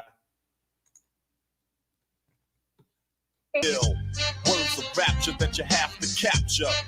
And I just slapped ya with a handful of literature. This dope, deaf, fresh, hype, choice, smooth and poor. Rappers I replace, bump out and erase. Competition, you must be on freebase, smoking or joking, bound to be broken. Now get your damn hands off the mic that I'm choking. Cause I got a stranglehold. You're still cold on parole for the role you stole. Rhymes that you yell out, but you did sell out. Crossed over, lost over here, now get the hell out. I'm not a pop star, rock and roller. I'm a rebel, blessed, able to hold a mic like a hammer. And drop grammar, treat a rapper like a wrestler. And body slam them. Those who dispute get treated just like a prostitute. They get the boot and played like a flute, so just play mute. Don't even whisper. Open your mouth to speak and I'ma dish your ragtag and dog. Put you in the morgue because you're petty confetti and not ready to rock steady. In other words, you're half stepping, tiptoeing, get going. Because my weapon is not a 9, a Uzi, or a shotgun. But when it comes to hype rhymes, I got one. Just like the album is still the same. Long live the cane, ain't a damn thing changed. I still get ill and kill at will and build the skill to fill your grill. So don't tell me you're real. We sample beats, you sue and try to fight us. Man, you still be home with arthritis. If we didn't revive and bring back alive old beats that we appreciated, you wouldn't survive. You'd be another memory to us. Ashes to ashes and dust to dust. We abide by a different type of rules here. Y'all straight. Chicks got horsehair here. It's the best style that I grew up in. These are the people that spoke to the soundtrack of my life, and I would never, ever forget what they say to me, the lyrics that speak to me, how it created and curated my family. And I owe it all to 90s, to Bed-Stuy, to synth music, but it made me understand that I wanted $1 million marriage. I didn't want $1 million wedding. I wanted $1 million marriage. I wanted to be able to look at the young lady that I chose to be my wife and go through the long haul of it and don't feel any regret or remorse or like I got one-sided or like I got gypped or like I got swindled, because all's fair in love and war. All's fair in love and war. Not some things, not most of the things, not it depends on the things. All's fair in love and war.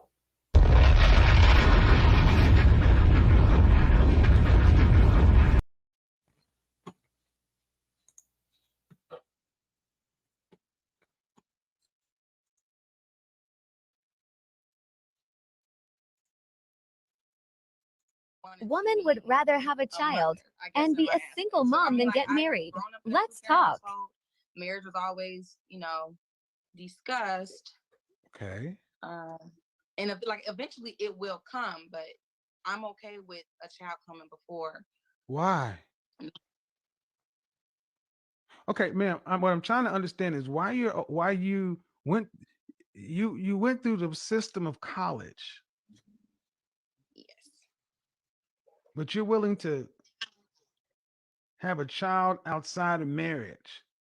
Why is marriage less of a commitment than being a mother?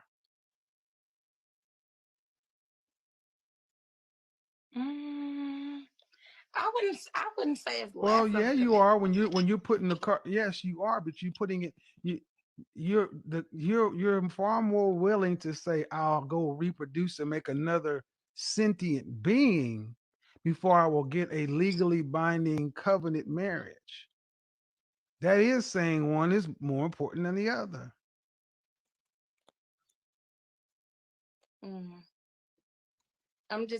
I just feel like when you're talking about like love and relationships, I don't know, like I feel like me and him both, we've been like back and forth with one another.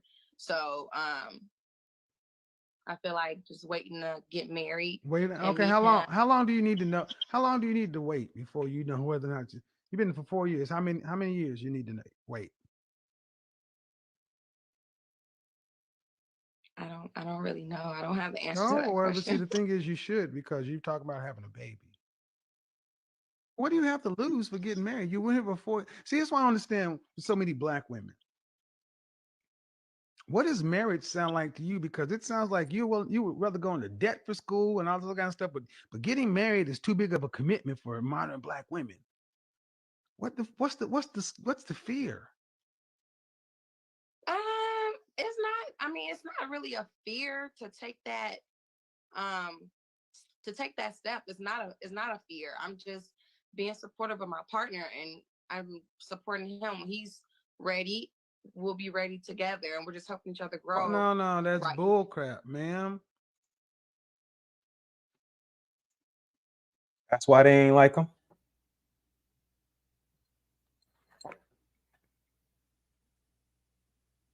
What's she talking about? Why are so many people willing to play married, but not actually get married and be married, stay married? That's a good one. Why are they willing to play married, but not stay married?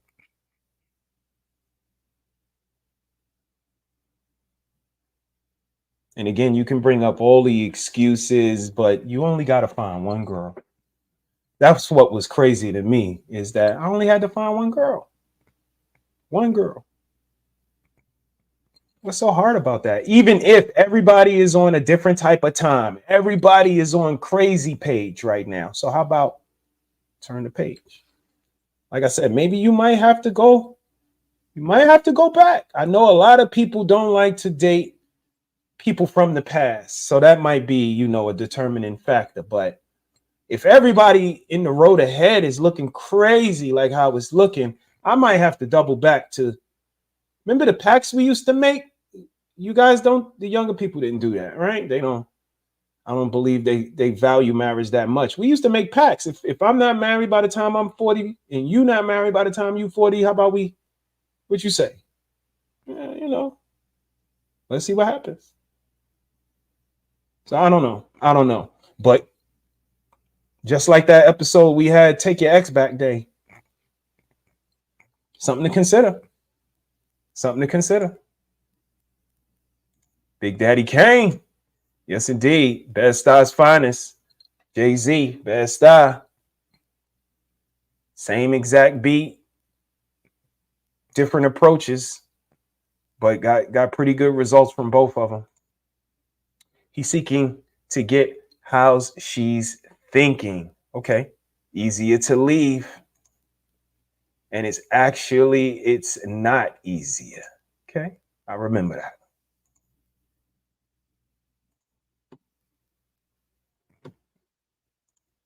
How old is he?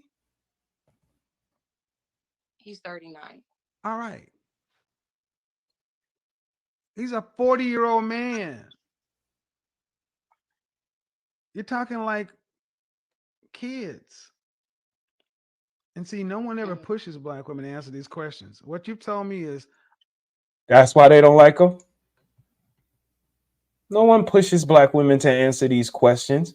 And look at the road that they're trying to lead us down. Don't ask us no questions. What is men doing up there talking about women? That got to be some of the dumbest shit I ever heard. Because I'm a man with a wife and with a mother and with aunties, daughters, goddaughters, stepdaughters, communities of women, women that I have to protect in my neighborhood.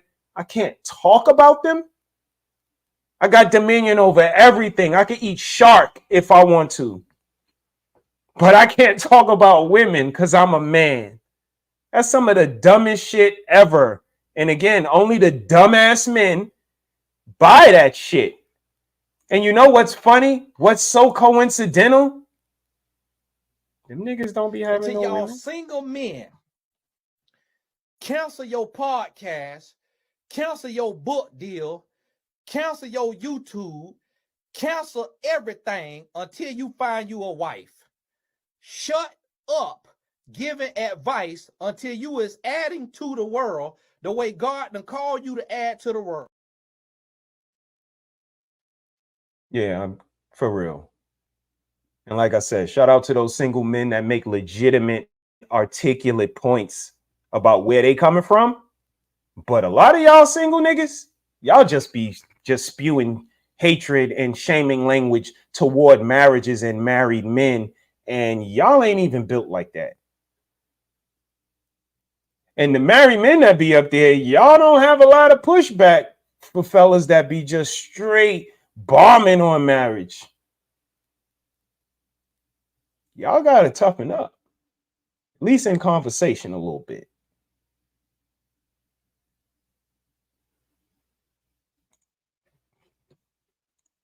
I would be willing to have a child out of wedlock and then someday in the future possibly get married. Do you guys live together? Yeah, we do. Okay. So you're willing to play house. You're willing to do everything except be the be on the insurance policies and be the official in case of emergency.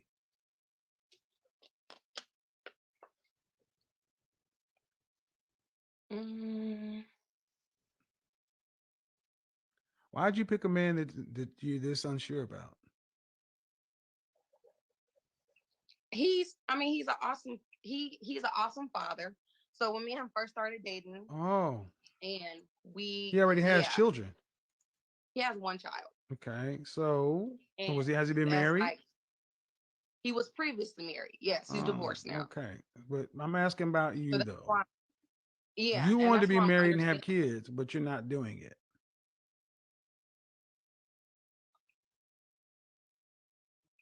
I feel like it's gonna come. Like, No, it's not.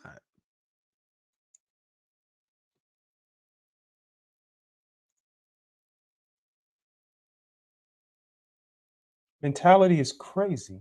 It's you know, it's gonna come. No, it's not. And this is what I'm speaking to today, is just the overall mentality is why we see what we see. We see $1 million weddings. Everybody wants that day. They can put thought and curation and foresight and specifics into the entrance dance, into the invitations, into the seating arrangements, the songs that we gonna play. But our actual marriage, the intangibles, it depends. We gonna cross that bridge when we come to it. What's understood don't need to be said, and all the rest of this garbage. That is the reason why you see 5 years, we done. I'm not happy, we done. I'm graduating, we done. And I'm gonna hang my hat again. And they not even coming.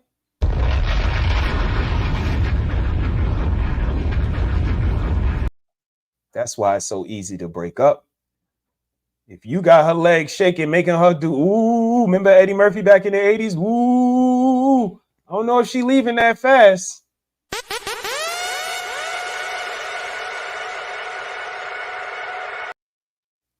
But a lot of y'all dudes don't even know where the sweet spot is. So that's why she's like, you know what? It ain't working. I ain't happy. I'm leaving. But again, who was the person that said, fellas, easy with the sex, the silence, and the sandwich shit? That shit kind of paints us in a picture where we kind of look a little one-dimensional. Yeah, he's old. Nobody paid it no mind. Maybe 3 views on TikTok, maybe if that. But let's all go, to the popular table.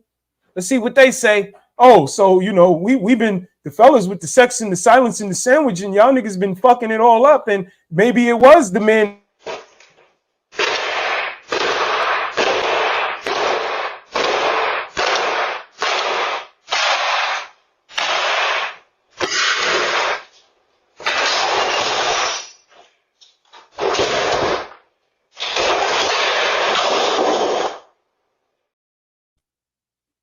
Ben told y'all niggas that sex, silence, sandwich shit, that shit is for the lames. That shit is for lames. How easy are you to please, sir? That's it. Silence, a sandwich, another nigga sandwich too. Don't let them make you another nigga sandwich. Do you even go? And sex. And she don't even climax. So the sex is only for you. And you fine with that. You don't even notice that she's not happy, that she didn't climax. Do you even look at her when you get up? The wipe off towel and all of that? Do you notice that she ain't finished? How dare you ask? Did you good? That's not happening. 70% plus not climaxing, just like 26% are getting married. 26%. Somewhere around 23, 24% climaxing, 26% married, and we don't think we need tutors. 26 percentile is what you averaging on your tests, and you don't want to sit down with no tutor. No, I'm wrong. I'm sorry. You do. But you're gonna tell the tutor that the tutor is old and the books is wrong. And that wasn't a good way to ask the question, tutor. That was a horrible question. Here's how you should have framed the question. How many people come up just to tell other people they wrong? Oh, y'all are having the wrong conversation. What y'all should be talking about is this.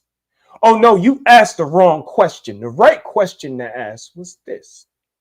Oh no, y'all always talking about the wrong stuff. What we need to be talking about is this. When I look at who that noise comes from, and it's always a single. And to y'all men, if you are a single man, tuck your thing in your pants. Take it out your booty hole, because that's why y'all come over here and get offended because your thing in your butt. Take it out your booty hole, tuck it in your pants, and stop trying to sleep with these women. Stop trying to put these women on their bite and get you a woman, court that woman, date that woman, make love to her mind, get engaged to that woman, then marry that woman. Or you could up him one better. Tell her the truth and still try to sleep with her. Go ahead and try to sleep with her, but tell the truth. Try to get some booty operating under truth.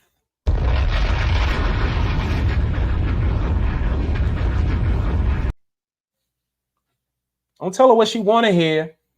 Don't panda bear the panties out of her. Because I see y'all niggas. They are the most amazing thing since sliced bread one day. And then the next day, they are a former prostitute who are formerly known as, like, y'all niggas disrespectful. Don't worry about it, Doc. I'm working on it. I got you. Don't worry about it. But this is, you know, this is the hand that we are dealt, and we gonna play it. Hey, Mrs. Harris in the background. Thank you. I appreciate you. How you doing? You all right? Dude, it smells good. She said peace.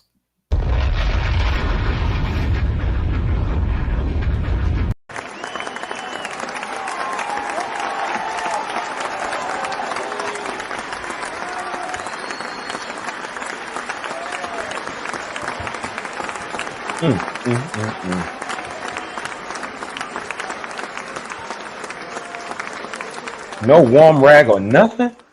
God damn, no warm rag or nothing. If you having girl problems, I feel bad for you, son.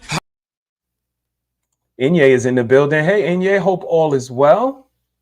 That sex sandwich silence BS is for suckers who choose to not think for themselves. I wouldn't disagree with that.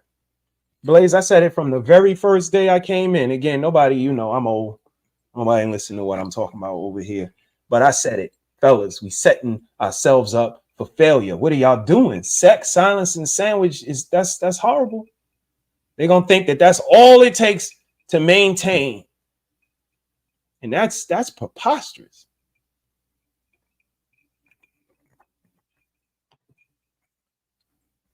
But this is where we are. And we wonder why. But I'm going to continue to wave my flag on the mentality of the people until we reach the consciousness, get some laws in place. It's one or the other. The fastest is the laws. And, you know, consciousness is something that everybody subscribes and ascribes to, whether or not it's awoke or not, whether or not you move accordingly once you get proper information, completely on you. That's not for me. But I speak to the mentality and to see that it's not, you know, delegated to race. It's not delegated to age. This is our culture. This is America. Don't catch them slipping now. This is America. And I'm 15 years old, and I don't care what my mama says, I'm gonna have a baby. I will do whatever it takes to take care of my baby. If it has to come out prostitute in my body, then so be it. I'm gonna adjust my baby in all brand names, and if I can't support it, then I guess I'm gonna steal it. My mama thinks that I'm not ready to have a baby, but I have everything my baby will need. If my baby gets cold and it needs a blanket, it's all right, because I have it.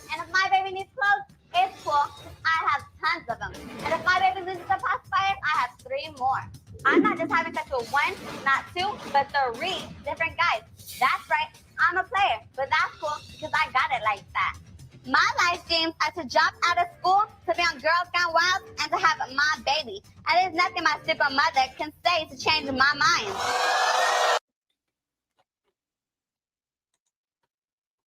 That was in 2006. That was in 2006. But it's a talking point, though. It's a talking point. This is the words that you guys choose to use. I hear men use these words. Well, quote unquote. Let me tell y'all a story. Story time. We got our car back. The car is back home.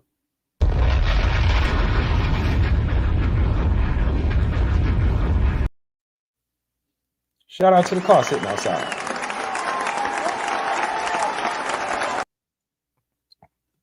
But that shit sucked. This is the conversations that, you know, people don't want to be honest. Like, marriage is a roller coaster. It's not just the wedding, all the fun and the pictures and the photo booth and coming up from the floor. It's more than that. It's a roller coaster. It goes down as well as up. So we got the car back, but not having the car sucked. The car getting smacked by some dude that didn't even have insurance. It having to go to the shop to be repaired. I got to get a rental car in the meantime. The rental car requires a deposit. It don't matter if you was in an accident or not. We still need a deposit, nigga. Yeah, you could get it back and all of that, but we still need it. Guess what? I still had to pay for the car. The car note still got to get paid. The car insurance still got to get paid.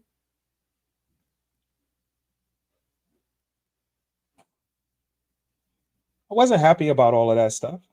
Not having the car while the missus is doing her retreat weekend and the girls both have jobs that they need to be dropped off and picked up depending on the time. It gets late.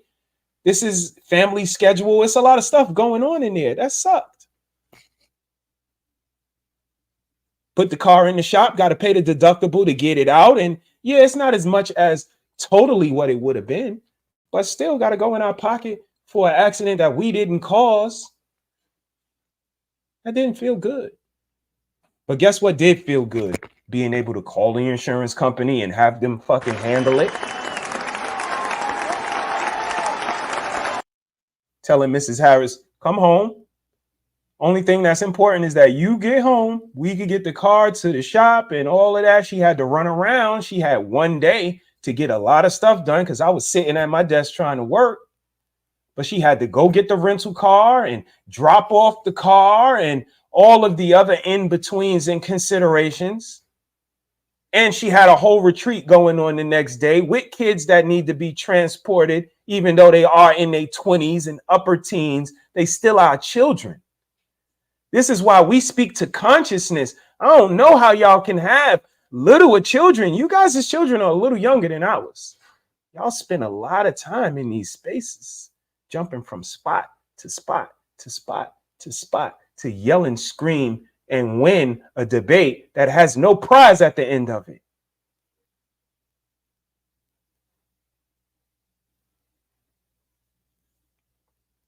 So again, you know, with all of that going on, watching her run around to get this all taken care of, and it sucked.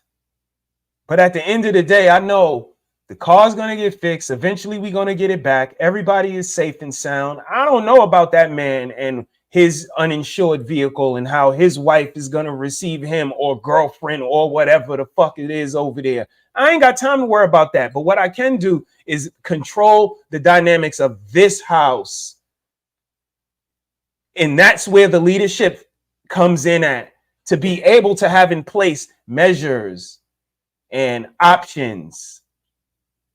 Because to drop everything and have to attend to the kids, have to attend to the car, have to keep working, have to keep the house up, all of that is hard to do with one person. If it was just Mrs. Harris, I don't know if she could have did that. If it was just Mr. Harris, I don't know. but recognizing that we in this shit together, things are gonna happen, but it's about how we handle them. And we weren't always able to put it on the credit card and call the insurance company, go and get the rental car. Oh, it's no problem. Go and do. We wasn't always able to do that like that chronologically, super easy. No, that shit took building and grinding together.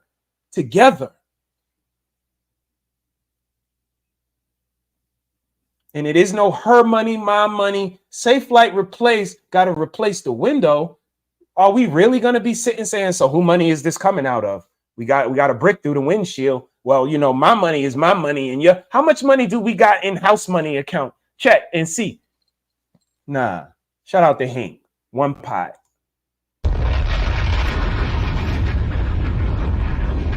It's coming out of our household. And I think this is why we see these $1 million weddings, because everybody's so individualized. Oh, you make 6 figures. I make 6 figures.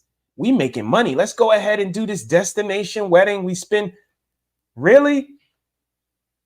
And then the marriage don't turn out to be this, party, this attention all on you, destination, day, dinner, rehearsal dinner, wardrobe, DJ, pick out the music. All of that attention, all of that glamour, glitz goes away. Now it's time to start the marriage and curate a family. But when we started on the moon, what the anniversary gonna look like? Me and the missus will be celebrating 20 years of being married to each other next year. That's when we'll have a great big old wedding and invite some people and have a big ass party for everybody else to have fun at. Because we're going to be too busy worrying about if the day go right and everybody is getting what they want and everybody feels great. Everybody imagines us as the perfect couple and make sure Ray Ray don't sit next to Pookie because Pookies and Ray Rays don't get along. No. We're going to concentrate on our marriage. When we make it to 20 years, then we have a big ceremony. We can celebrate it. Everybody can come around. We got something to celebrate. What they've been through. What those people been through that we seen on that TikTok screen. Everybody celebrating on a new level.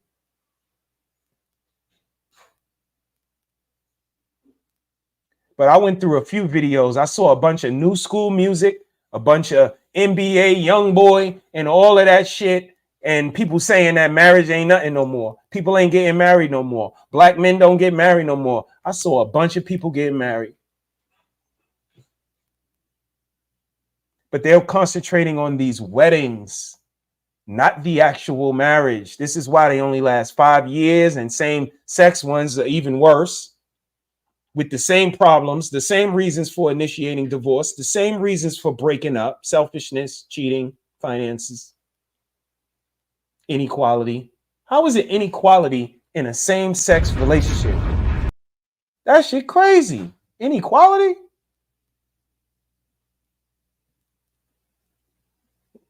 So again, I wave my hat and speak to mentality. That was 2006 that young girl was on Maury talking about she gonna have a baby no matter what.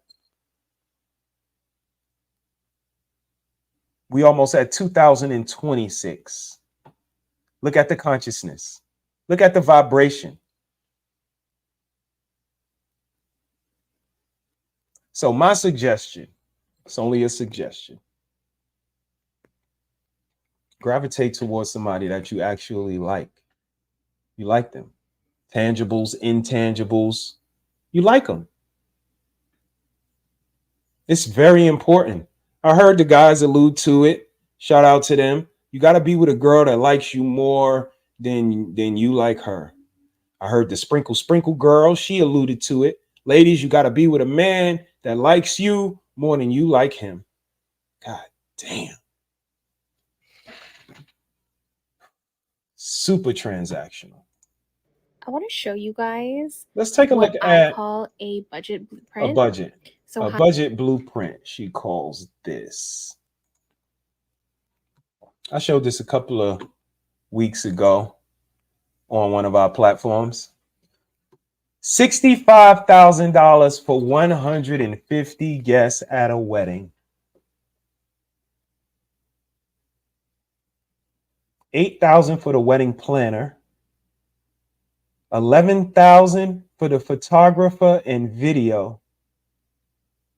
$5,500 for the venue. $11,000 for the photographer, y'all. That's one of the more expensive items on the list. It's pictures and video. The venue is $5,500. The bar is $7,000. Catering is $15,000. Rentals are $5,000. Florist is $7,000. The DJ is $4,000. The cake is $800. HMUA. What is that? HMUA.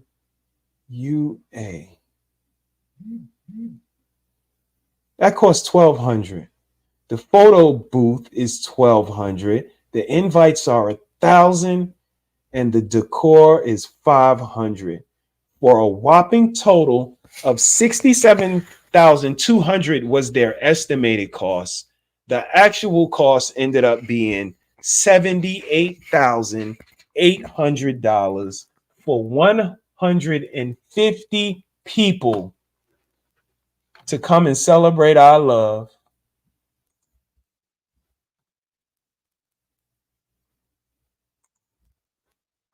What y'all think?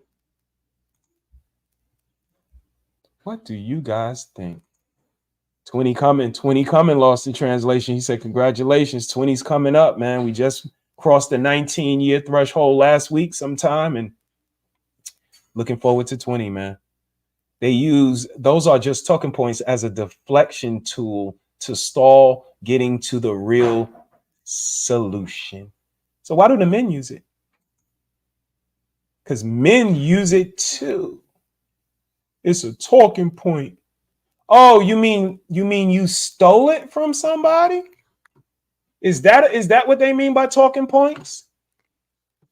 Because I don't know. Maybe some of us bring up points while talking, which makes a lot of sense. But some of us do something completely different.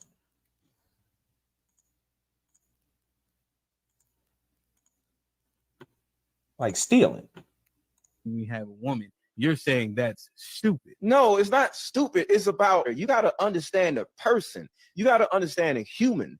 You know, everybody have different needs. Like, for example, you go to this woman's house and she fixes you a sandwich, right? Do you know that she just fixed you another nigga sandwich? What you mean? Somebody taught her how to fix that sandwich that way? If she didn't ask you what you like on your sandwich, she just fixed you another nigga sandwich. How she know what you want on your sandwich? So if all this cooking and cleaning shit is just robotic, she doing other nigga shit for you. No, what do I need on my sandwich? Wow. That's crazy, fellas. Women will make you another nigga sandwich. Cause she did. Women crazy, fellas. Women will make you another nigga sandwich.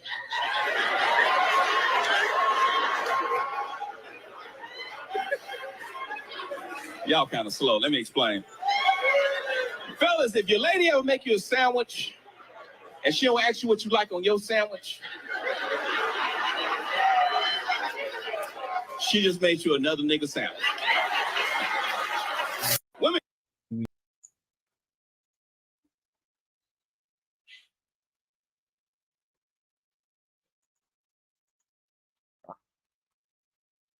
That dude. And to y'all men, if you are a single man, tuck your thing in your pants. Take it out your booty hole, because that's why y'all come over here and get offended because your thing in your butt. Take it out your booty hole, tuck it in your pants, and stop trying to sleep with these women. Stop trying to put these women on their bite and get you a woman, court that woman, date that woman, make love to her mind, get engaged to that woman, then marry that woman.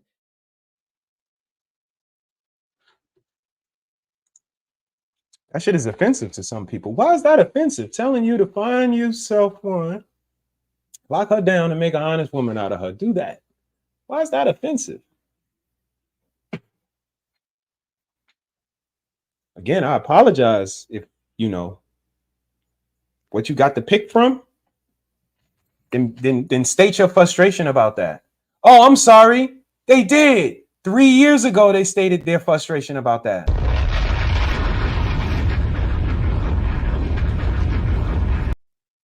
But don't in turn make everybody else the bad guy. I'm not the bad guy because I'm married, because I was able to find a woman that is amazing to me and I'm amazing to her. I'm not the bad guy. Marriage ain't the bad guy. The laws ain't the bad guy. It's not, we ain't do it. Now, there are some insensitivities, but you can absolutely rectify that in your own marriage, like Travel One earlier. It depends. Every marriage is different. I've been drizzling. Call it what you want. Call it what you want. My shoes always clean. Always got some fragrance on. Try to keep a pocket square. Try to keep a flower in my lapel. Try to wear a fedora or a derby or something. So to make it sound like, a nigga just jumping out a window? No. A nigga has integrity. So when I speak as such and carry myself as such, especially when I'm organic and telling the truth and not lying and taking other niggas' stuff, nah, I'm not going to acquiesce or give a damn about what you think about what I said when I know the proof is in the pudding. I'm watching this shit play out in real time.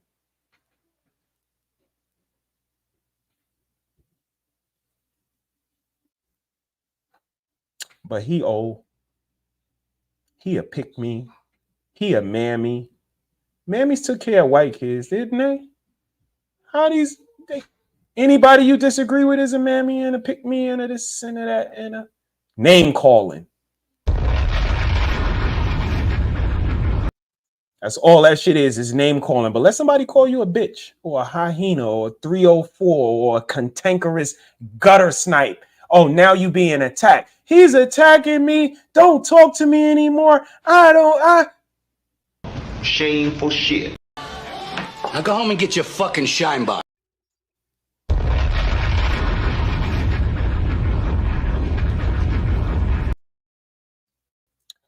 Just like little kids, man, they do that shit with who they can do that shit with.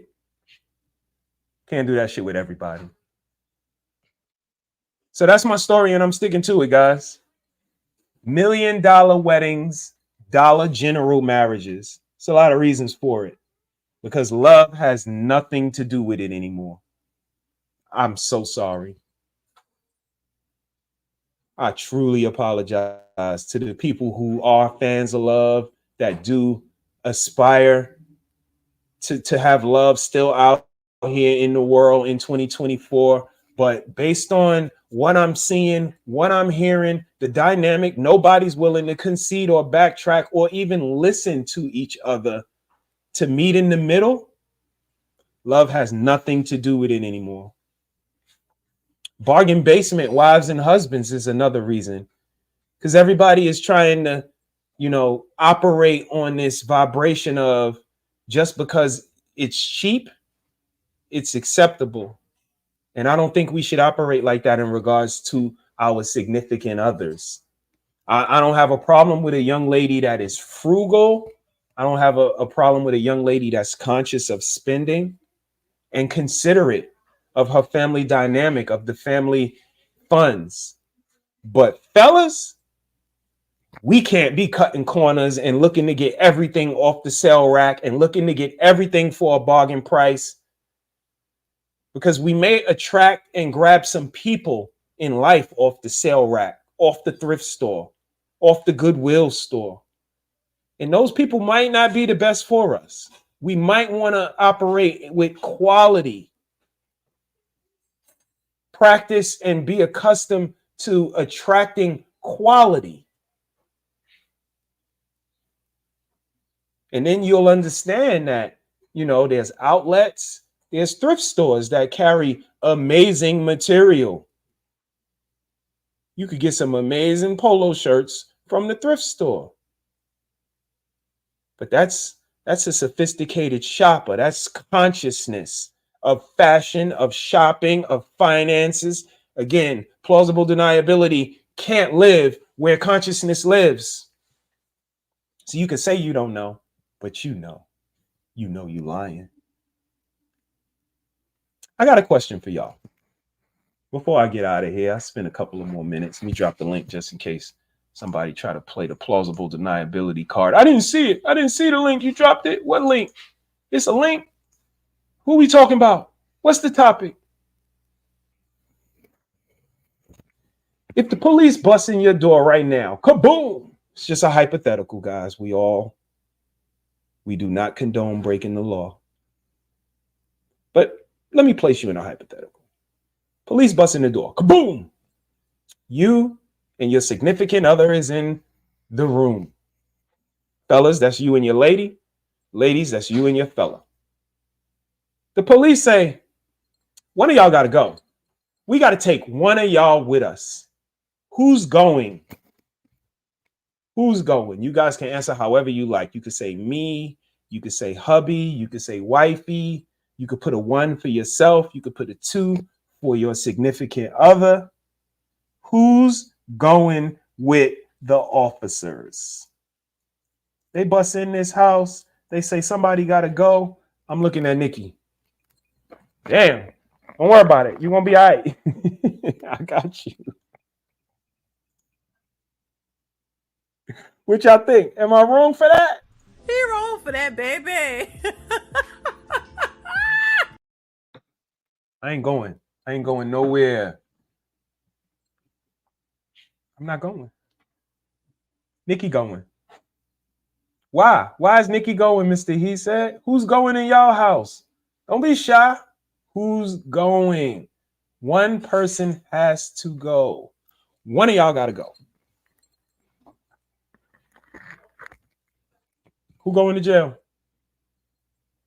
Because it ain't going to be me.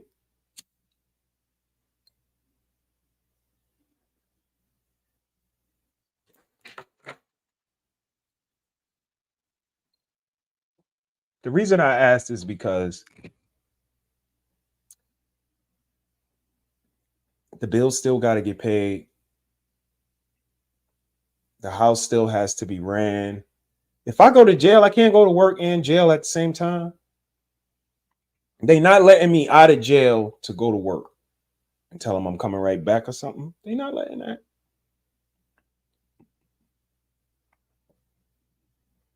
So I'm staying because I'm going to have to situate the house, make sure I go to work tomorrow to make the money to bail out, get out, continue to run the house, whatever the case may be. But how many of you guys like, nah, I'm going, I'm taking the charge? How many fellas do you know took the charge for young ladies? How many young ladies do you know sat plausibly, deniably by while they man got cuffed and took to jail? They knew what he was doing.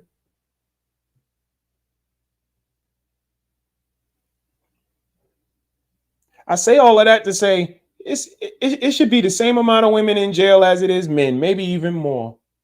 But so many men take it on the chin. So many men eat the charge, stick their chests out, just like we do in real life when it's time to save the women and the children. But we want to focus on how many black men are so locked up and how y'all stay in jail. How many of those men had women right next to them that could have went too? They was like, yeah, nah, we're not gonna let her do that. You know what? I'm gonna stand up and take this. Go ahead, y'all take me.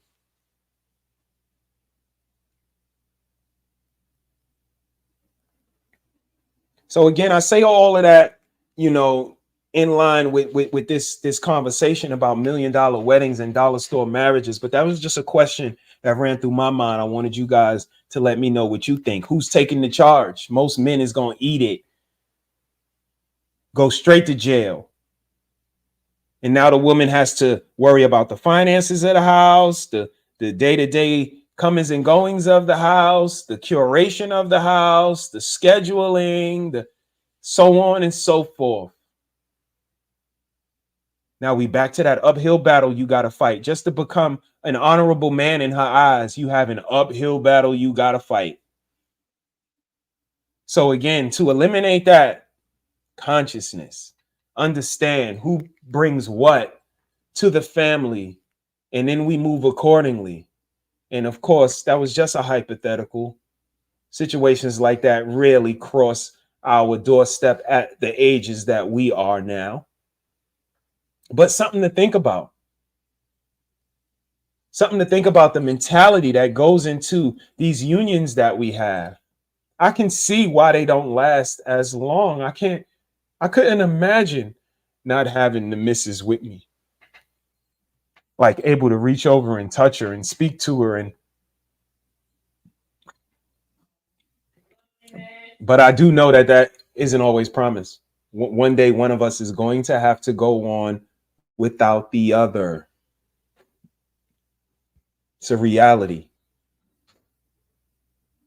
And with us being 50 years old, those days are closer than they are farther.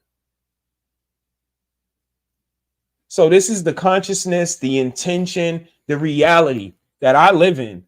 I hang my hat on it. Reality is something we all got to live in together. Your feelings, your interpretations, that's some shit that you got to live with by yourself. And while we all got to acquiesce to it, you got to let me know. Because I could let you know why we all got to live in reality together.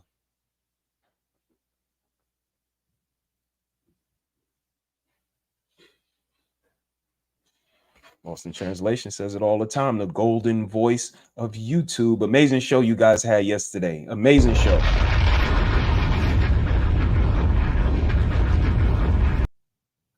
Amazing show. And it's just, you know, something that really is unique for me, because what's so crazy about it, Lost in Translation, is that even the simps end up arguing, going back and forth, or landing on the wrong side of a woman. I watch the simps, I watch them acquiesce, and I watch them make excuses, and I watch them have the friendships that last for, you know, a little bit. But at a point, it always comes a time where they fall out. And that's when I always, you know, wave my flag of, yeah, man, stand on your square, because I'm not going to try to acquiesce to you for us to eventually fall out. Let's just fall out day one. Let's just fall out right now. Let's get it over with. Let's cut the chase, because I'm always going to be walking in this minefield. I wish I would. One step, kaboom, black suits fill the room. I wish I would. Let me watch this. I can't say nothing about her weight. And let me watch this step. I can't say shit about her attitude. And damn, she just called him all type of bitch ass niggas. I can't say nothing about that. Let me step around that. For sex, silence, and a sandwich? That's another nigga's sandwich? Y'all niggas, wow.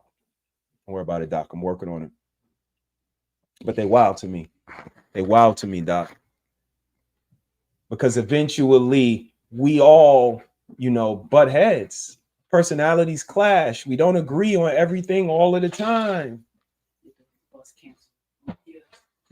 See that? See that? My daughter's bus canceled. So she called her mom, or she hit the group text to let us know her bus was canceled. She's 24 years old. She's 24 years old.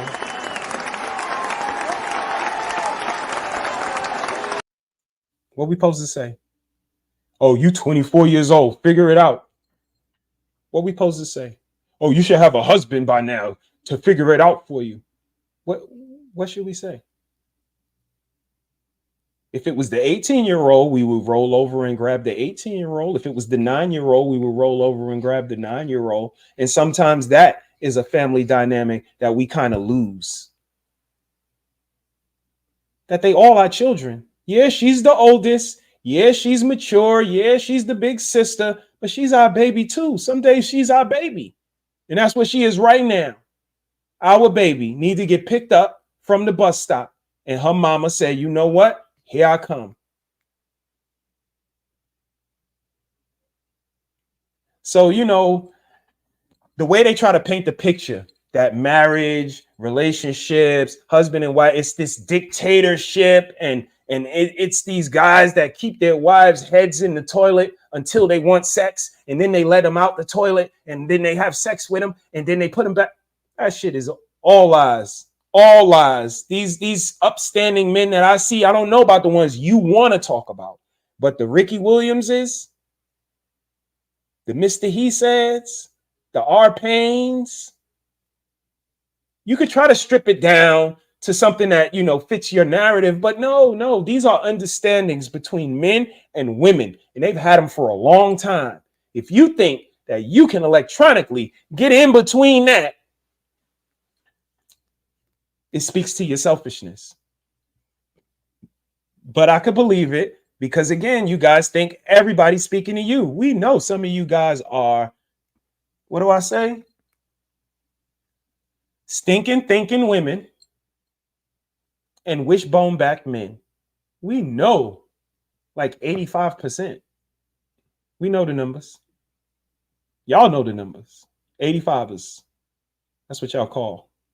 The uncivilized are called 85ers because 85% of the world is uncivilized.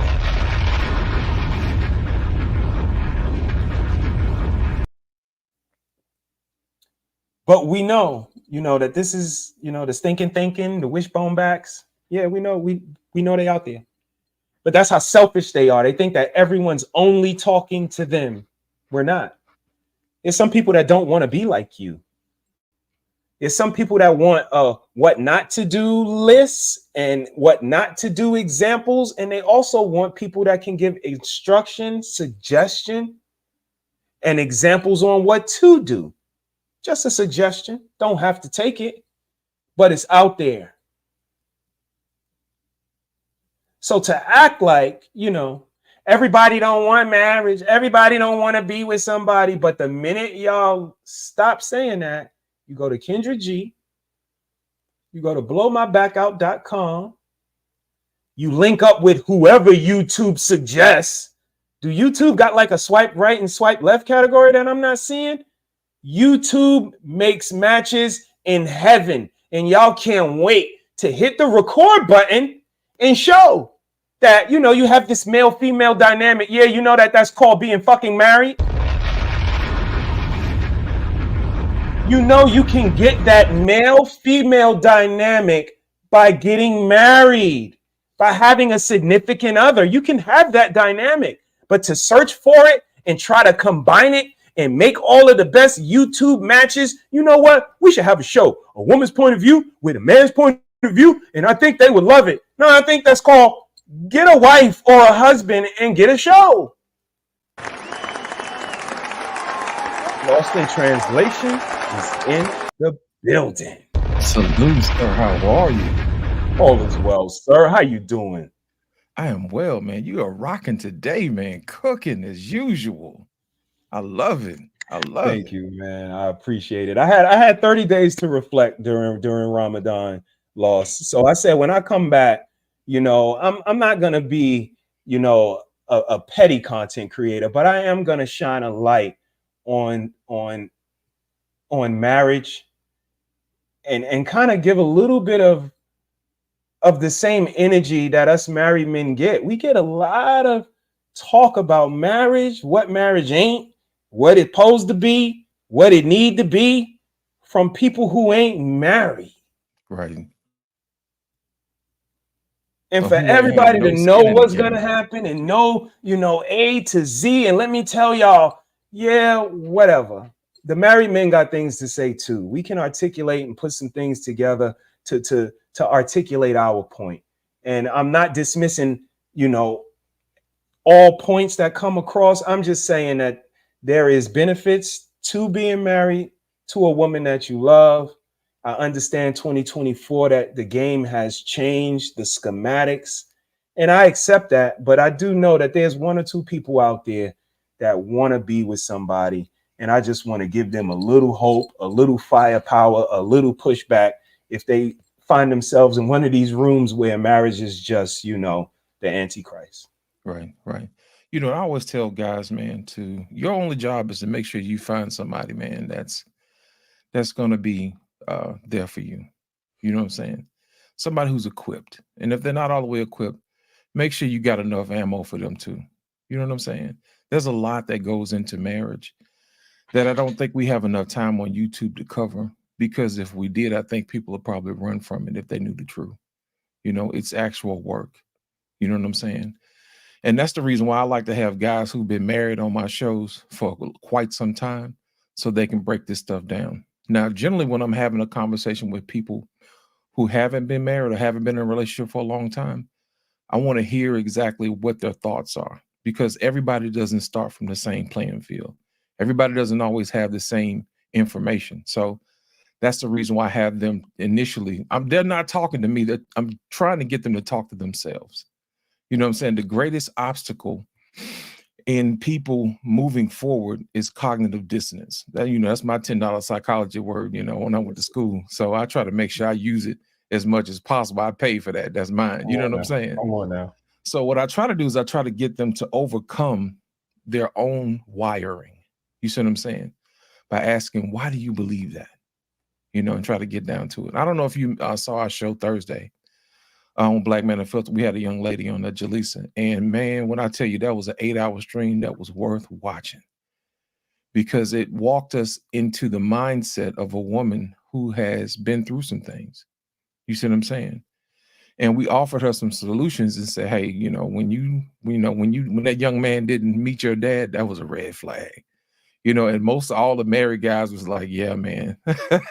Because you can tell if you hadn't asked, you know, that man's daughter's hand in marriage, you know, that to me, that was a big red flag, because it's saying that you didn't have honest intentions.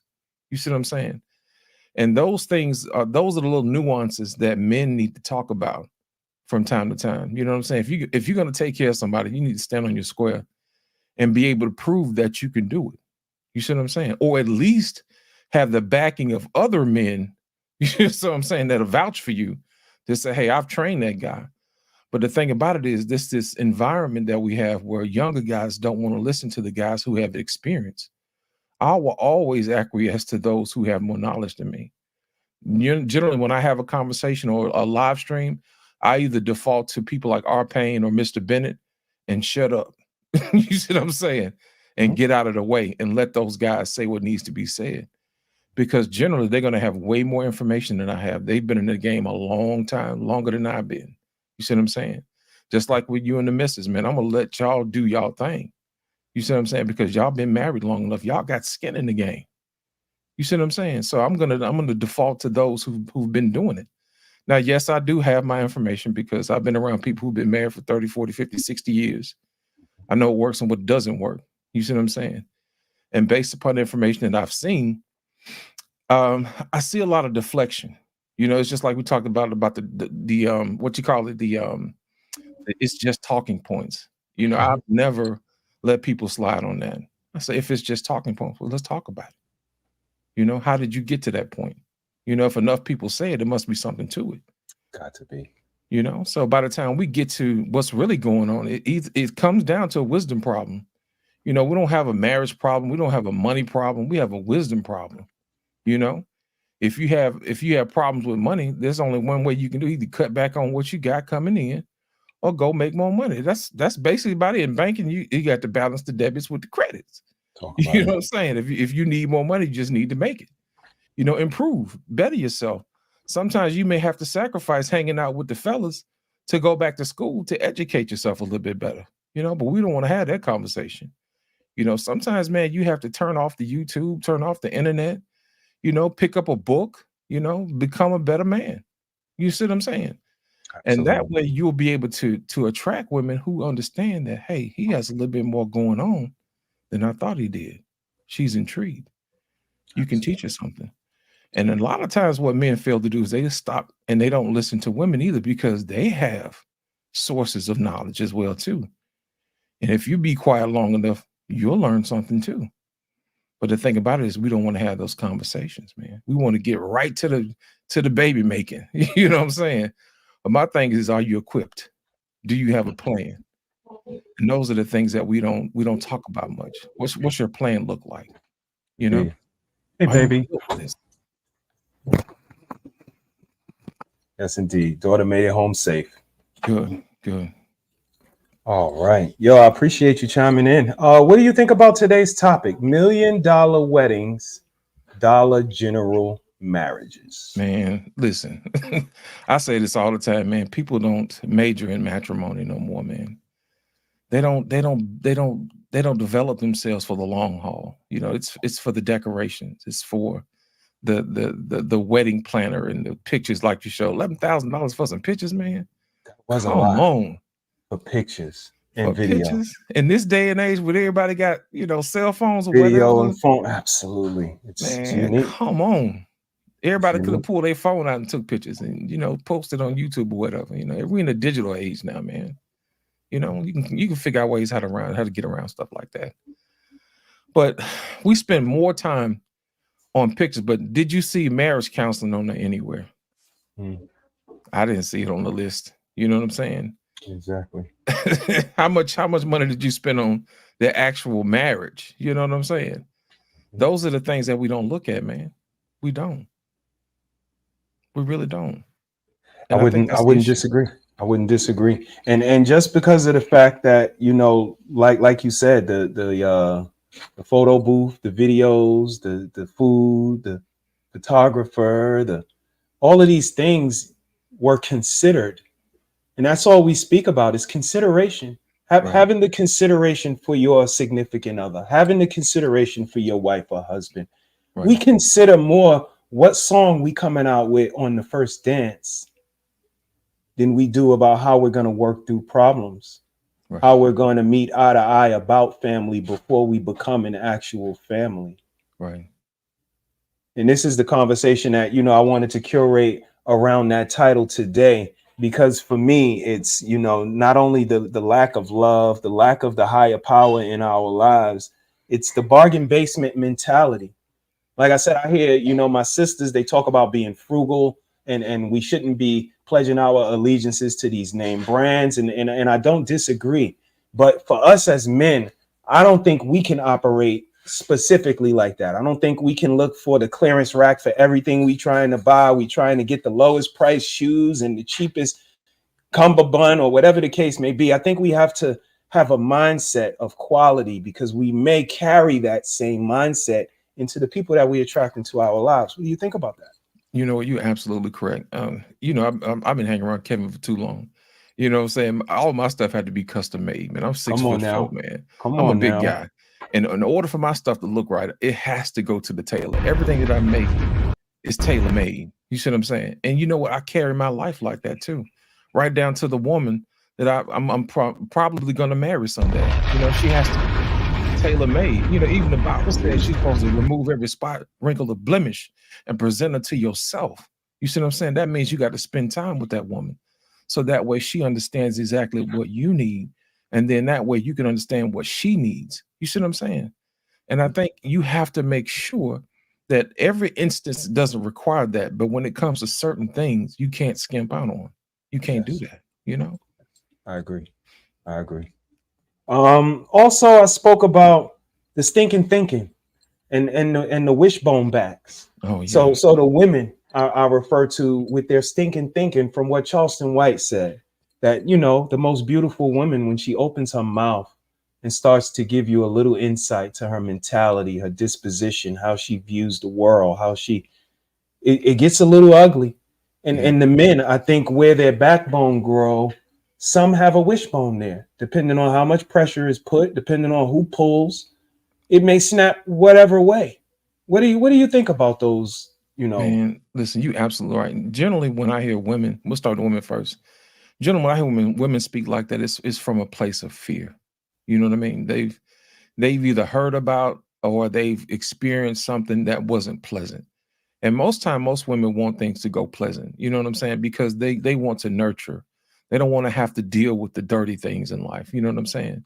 But the problem with that is if you've never been through anything, if you've never experienced any adversity, then you're not going to appreciate somebody who's willing to go through that adversity for you. You see what I'm saying? You won't value that person as much. You know, think about it, man. If you went out to work every single day and you did everything you were supposed to do and nobody said thank you, appreciated you or anything like that, you know, it kind of takes a little something off of that, you know, something off your motivation.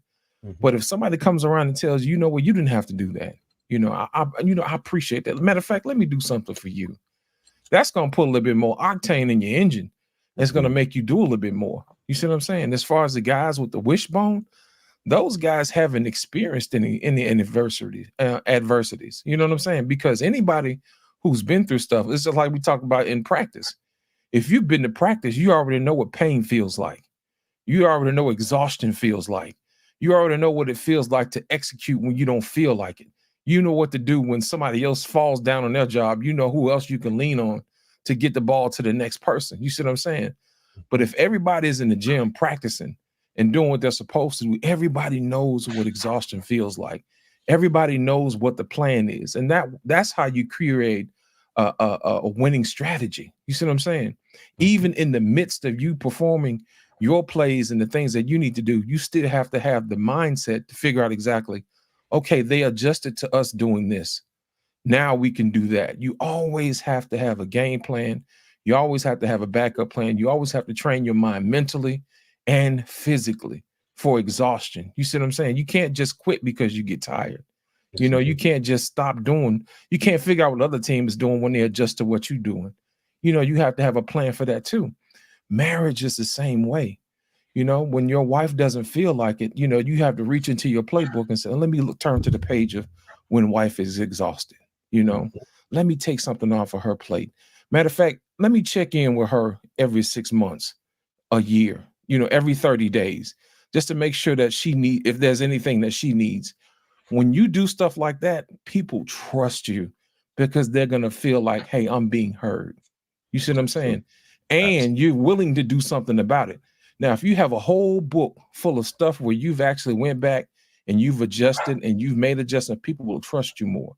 And it actually deepens the relationship. You see what I'm saying? But if you have never had to make a plan, if you've never experienced exhaustion, if you have never practiced, then guess what? You're going to always look for a reason not to do it. You know, I don't want to go to practice today because I'm tired. I don't want to go to practice today because coach yelled at me. You see what I'm saying? That type of thing. But my whole thing is this: you have to understand exactly why the coach wants you to do it that way. Sometimes he may not always say it the way you want to say it. Sometimes he wants you to get your attention to keep you from getting hurt worse than you would have if you weren't paying attention. You have to be conscious. It's like what you say all the time. You got to be conscious of what you're doing.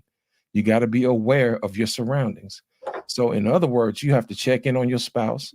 Sometimes you have to check in on yourself and see how you're doing, even if nobody asks you how you're doing. You have to have that awareness, you know? Sometimes they may not ask you and say, hey, look, they ask you to, hey, I'm kind of exhausted right now. I'm tired. You know what I'm saying? I hadn't had sleep in 2 days. You haven't. No, go in there and get some rest. And they don't make you feel bad about it. You see what I'm saying? That type of thing. Absolutely. You see what I'm saying? I agree, man. People don't prepare enough for marriage. And I think that's the issue, man. And the thing about it is, even if you haven't prepared, the smallest thing that you can have, the lowest common denominator, is finding somebody who's willing to work with you. Even if you have not prepared, that will allow you to grow together at the same time. You see what I'm saying? It's two people who have never done anything can still get things done if willingness is on the table. I've said that all the time. You may not always have the answer if you just get started. If you put one foot in front of the other and you keep walking, eventually you'll get there, even if you don't know the destination. As long as you have somebody that is willing to do whatever it is that needs to be done, you can get to anywhere you need to get to. And that's on everything I know. Absolutely. That was a word. That was a word, brother. All right. I appreciate you coming through, man. That's what I got for today. My pleasure, brother. I think that we as people have the potential, have the capacity. We just got to be willing to listen to each other a little bit more. Right. I appreciate you guys for the space that you guys provide. You know, that barbershop on Friday night is, you know, it's needed. It's Right. needed. We, you know, people might not agree with everything that, you know, we say as men, but I think just giving us the opportunity to come together, you know, have these conversations and put ourselves out there, I think it's admirable. I appreciate what you guys bring to the space, and I would love to come up and conversate. It's just, it's, I don't want to seem insensitive, and like I said, lost in translation. Sometimes some things I can't get past. We would have to stay until we get a better understanding of, you know, where we coming from as men, our foundation, the Most High, what Most High we ascribe to, and hearing all of the I'm spiritual, I'm not religious, everybody's kind of subjectional. It's discouraging because I'm not even a Christian, but I know that when it comes to my faith, when it comes to the Most High, to Allah, that's not, it depends. It's not I'm spiritual and some of the things I go by, but some I don't know. No, Right. it says what it says, and I have to ascribe by that. I can fall short and look for forgiveness, but the word says what it says. And it's Yes. just discouraging that, you know, so many people have to be enlightened and made clear on, and defined, has to be a little more clarity in the definitions, and all of this about being good to our children, being good to our wives, being better men for our community, being better men for ourselves, walking in positivity. I don't need clarity on that. I Right. know exactly what to do in regards to being a better man, and the yelling, the screaming, the name calling, it's unnecessary, and we Right. don't have the conversation that's needed. So, you know, you as a moderator, you try to keep it all together. Thursday night, I believe it was tough for you. You said, listen, I'm the co-host here. My job is to keep things in order. And it's just that if we as men can't sit and have a respectable conversation, and respect for Black Men Unfiltered, and respect for you and each other, to have a seat, let them finish, and then iterate after, I'll sit until we get to a better place. Right. You're absolutely right. You know what I love about that, man? It's we try to reach the young people, but we also have to make sure that we let them talk. Because if we don't let them talk, we don't know where we can help them. You know, it was just like JVJ came up and everybody was like, oh, you don't know what you're talking about. I'm like, let the man finish. Yes, You you know, did. let him finish. Because here's the thing, from his vantage point, he only has what he has because he only knows what he knows, you know? And we can't fill in the blank for him if we don't allow him to finish. You see what I'm saying? And I wish a lot of the older guys would let some of these guys finish. But at the same time, I've also heard that you know, we should always yield to our elders too, you know. So I think that's where my position is. It's somewhere in the middle, in the balance, to make sure that we, you know, give the younger guys exactly what they need and have them to respect the older guys, but also to teach the older guys to have patience for the younger guys as well too. So it's a mission that has to be balanced out thoroughly, and I'm going to try to do my best to make sure that everybody has their say so. But there has to be some type of decorum, and I agree with you 100%. You do a great job, sir. You Thank you, do a sir. great job. And again, I appreciate your demeanor. I appreciate your candor. I appreciate you as a content creator. So continue to do what you do. Shout out to you and all of the fellas over there at Black Men Unfiltered. The conversation is always amazing. You guys go and check them out. Lost in translation, I'm gonna give you the big screen. You give us your final thoughts on this conversation today on $1 Million Weddings, dollar store marriages. Let them know where they can find you, and it's all yours, brother. You know, here's the thing about the $1 Million Wedding and the dollar store marriages. My thing is this: I think you might want to turn that around. You know, if you don't want to have the results of what you see today, do the exact opposite. If you spend more money getting prepared and understanding your spouse and having a plan for you guys to live the long haul, I think that would be what's best. I remember a long time ago, my aunt and my uncle, they got married at my other aunt's house that lives in Atlanta. And I remember they got married in the living room. We still got pictures of that. And what that taught me was that you don't need a whole lot of extra stuff. You don't need a whole lot of pomp and circumstance. You know, a few pictures, you know, here or there, which would give you the memories. And I look back on them now. My aunt was a engineer, vice president engineer for one of the largest engineering firms in the Southeast. And my uncle, you know, he was vice president of a bank. And my thing is, it wasn't the fact that they did all of this stuff and they worried about money or whatever. It was the fact that they cared about each other. You know, and from every anniversary they celebrated, you know, the children grew up to be productive, have families and everything. You know, it's a beautiful thing to watch that happen over time. And to me, what that taught to me is that it's not so much as about the wedding, it's about the marriage. And I'm not really sure exactly how my uncle, because he married into the family, how he was raised, but I know he was raised right because he treated my aunt right. But I can speak to how my aunt was raised.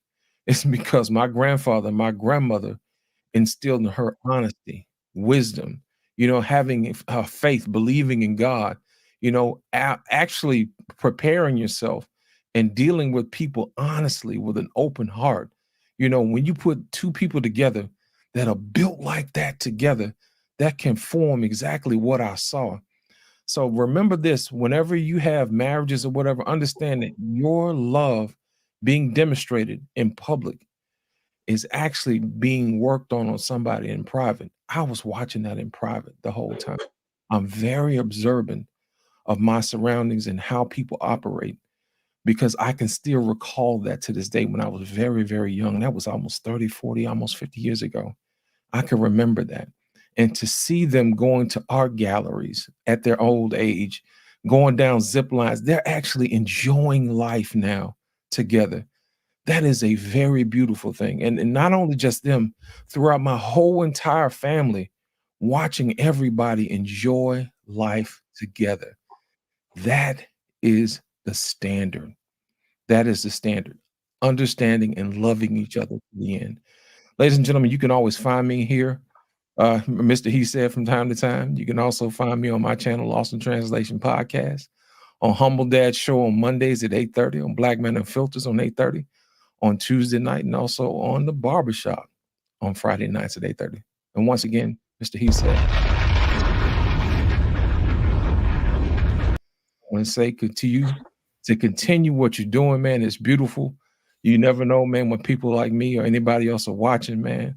We appreciate your service. We appreciate you pushing people and understanding exactly where they are and how they can get better. Thank you so much, sir, for having me this evening. And thanks for all Thank you do, sir. sir. No problem. Thank you, sir. Lost in Translation. Y'all make sure y'all go over and check him out on Black Man Unfiltered Network, Humble Dads, and everywhere that you can find him on these YouTube streets. Amazing content creator. That's my story, y'all. I'm sticking to it. Sun is going down. And I got a nice woman in the back that I'm gonna go and be nice to because she made an honest man out of me, and I made an honest woman out of her. And that's what did it for me. That's what hit different for me. The opportunity to give my kids a functional house where everybody shares the last name, where love is exhibited and an example in a positive, motivating force in their life.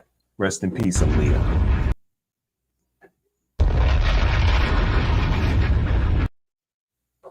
That's what this is.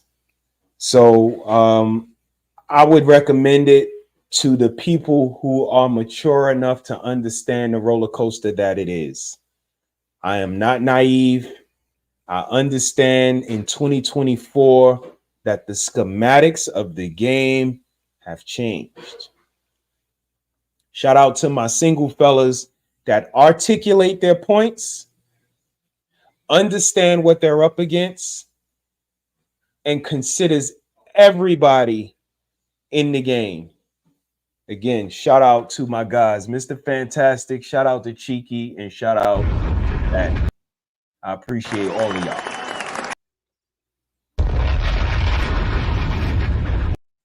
But there are other men in this game that don't have the same articulation, intellect, and delivery. And those are the ones that, you know, I had a little something to say about today. Specifically to Mr. Let Go guy. That was kind of wild. I may be received uniquely. I said it from the first day I came in. I am not the smoothest drink of water. I am definitely unique, but I am organic. What I say to you comes from me, not someone else's stand-up comedy skit, not what someone else told me to say. And I am very unapologetic and unremorseful about being a positive, upstanding contributor to society. And I encourage and suggest to my brothers to do so as well. I'm out of here, man. The missus will be here tomorrow.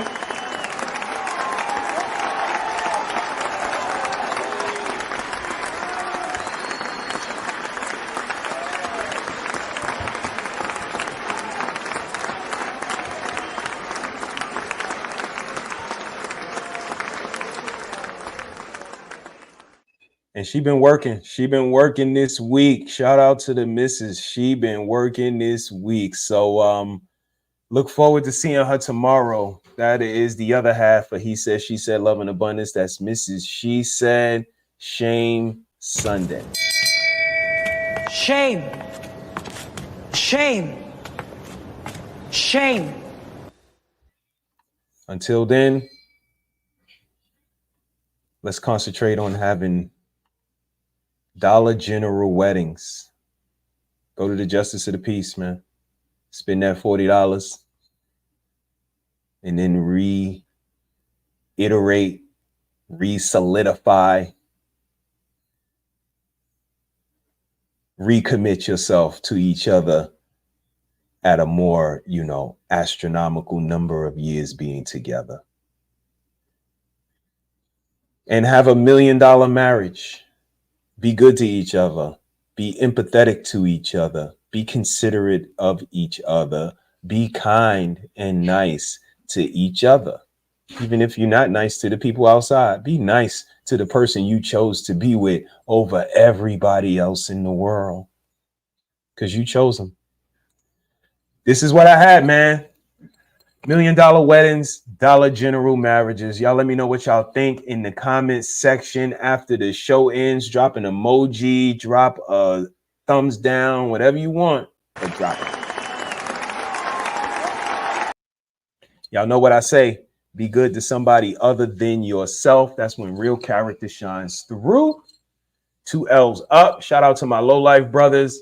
You guys keep y'all heads up. Y'all are amazing. I'm proud of all of y'all. We are amazing fathers. We are amazing brothers. We are amazing men giving back to the community. Y'all go pick up that low life book. Google them. If you don't know who they is, if you don't know who he is, find out. We out here. New York City in the building. I appreciate y'all. Peace to the gods and the earths. Mrs. Harris, hope you got some food. You know I don't eat no noodles. Boys don't eat that. Why? Boys don't eat. I don't eat noodles. I'm a grown man.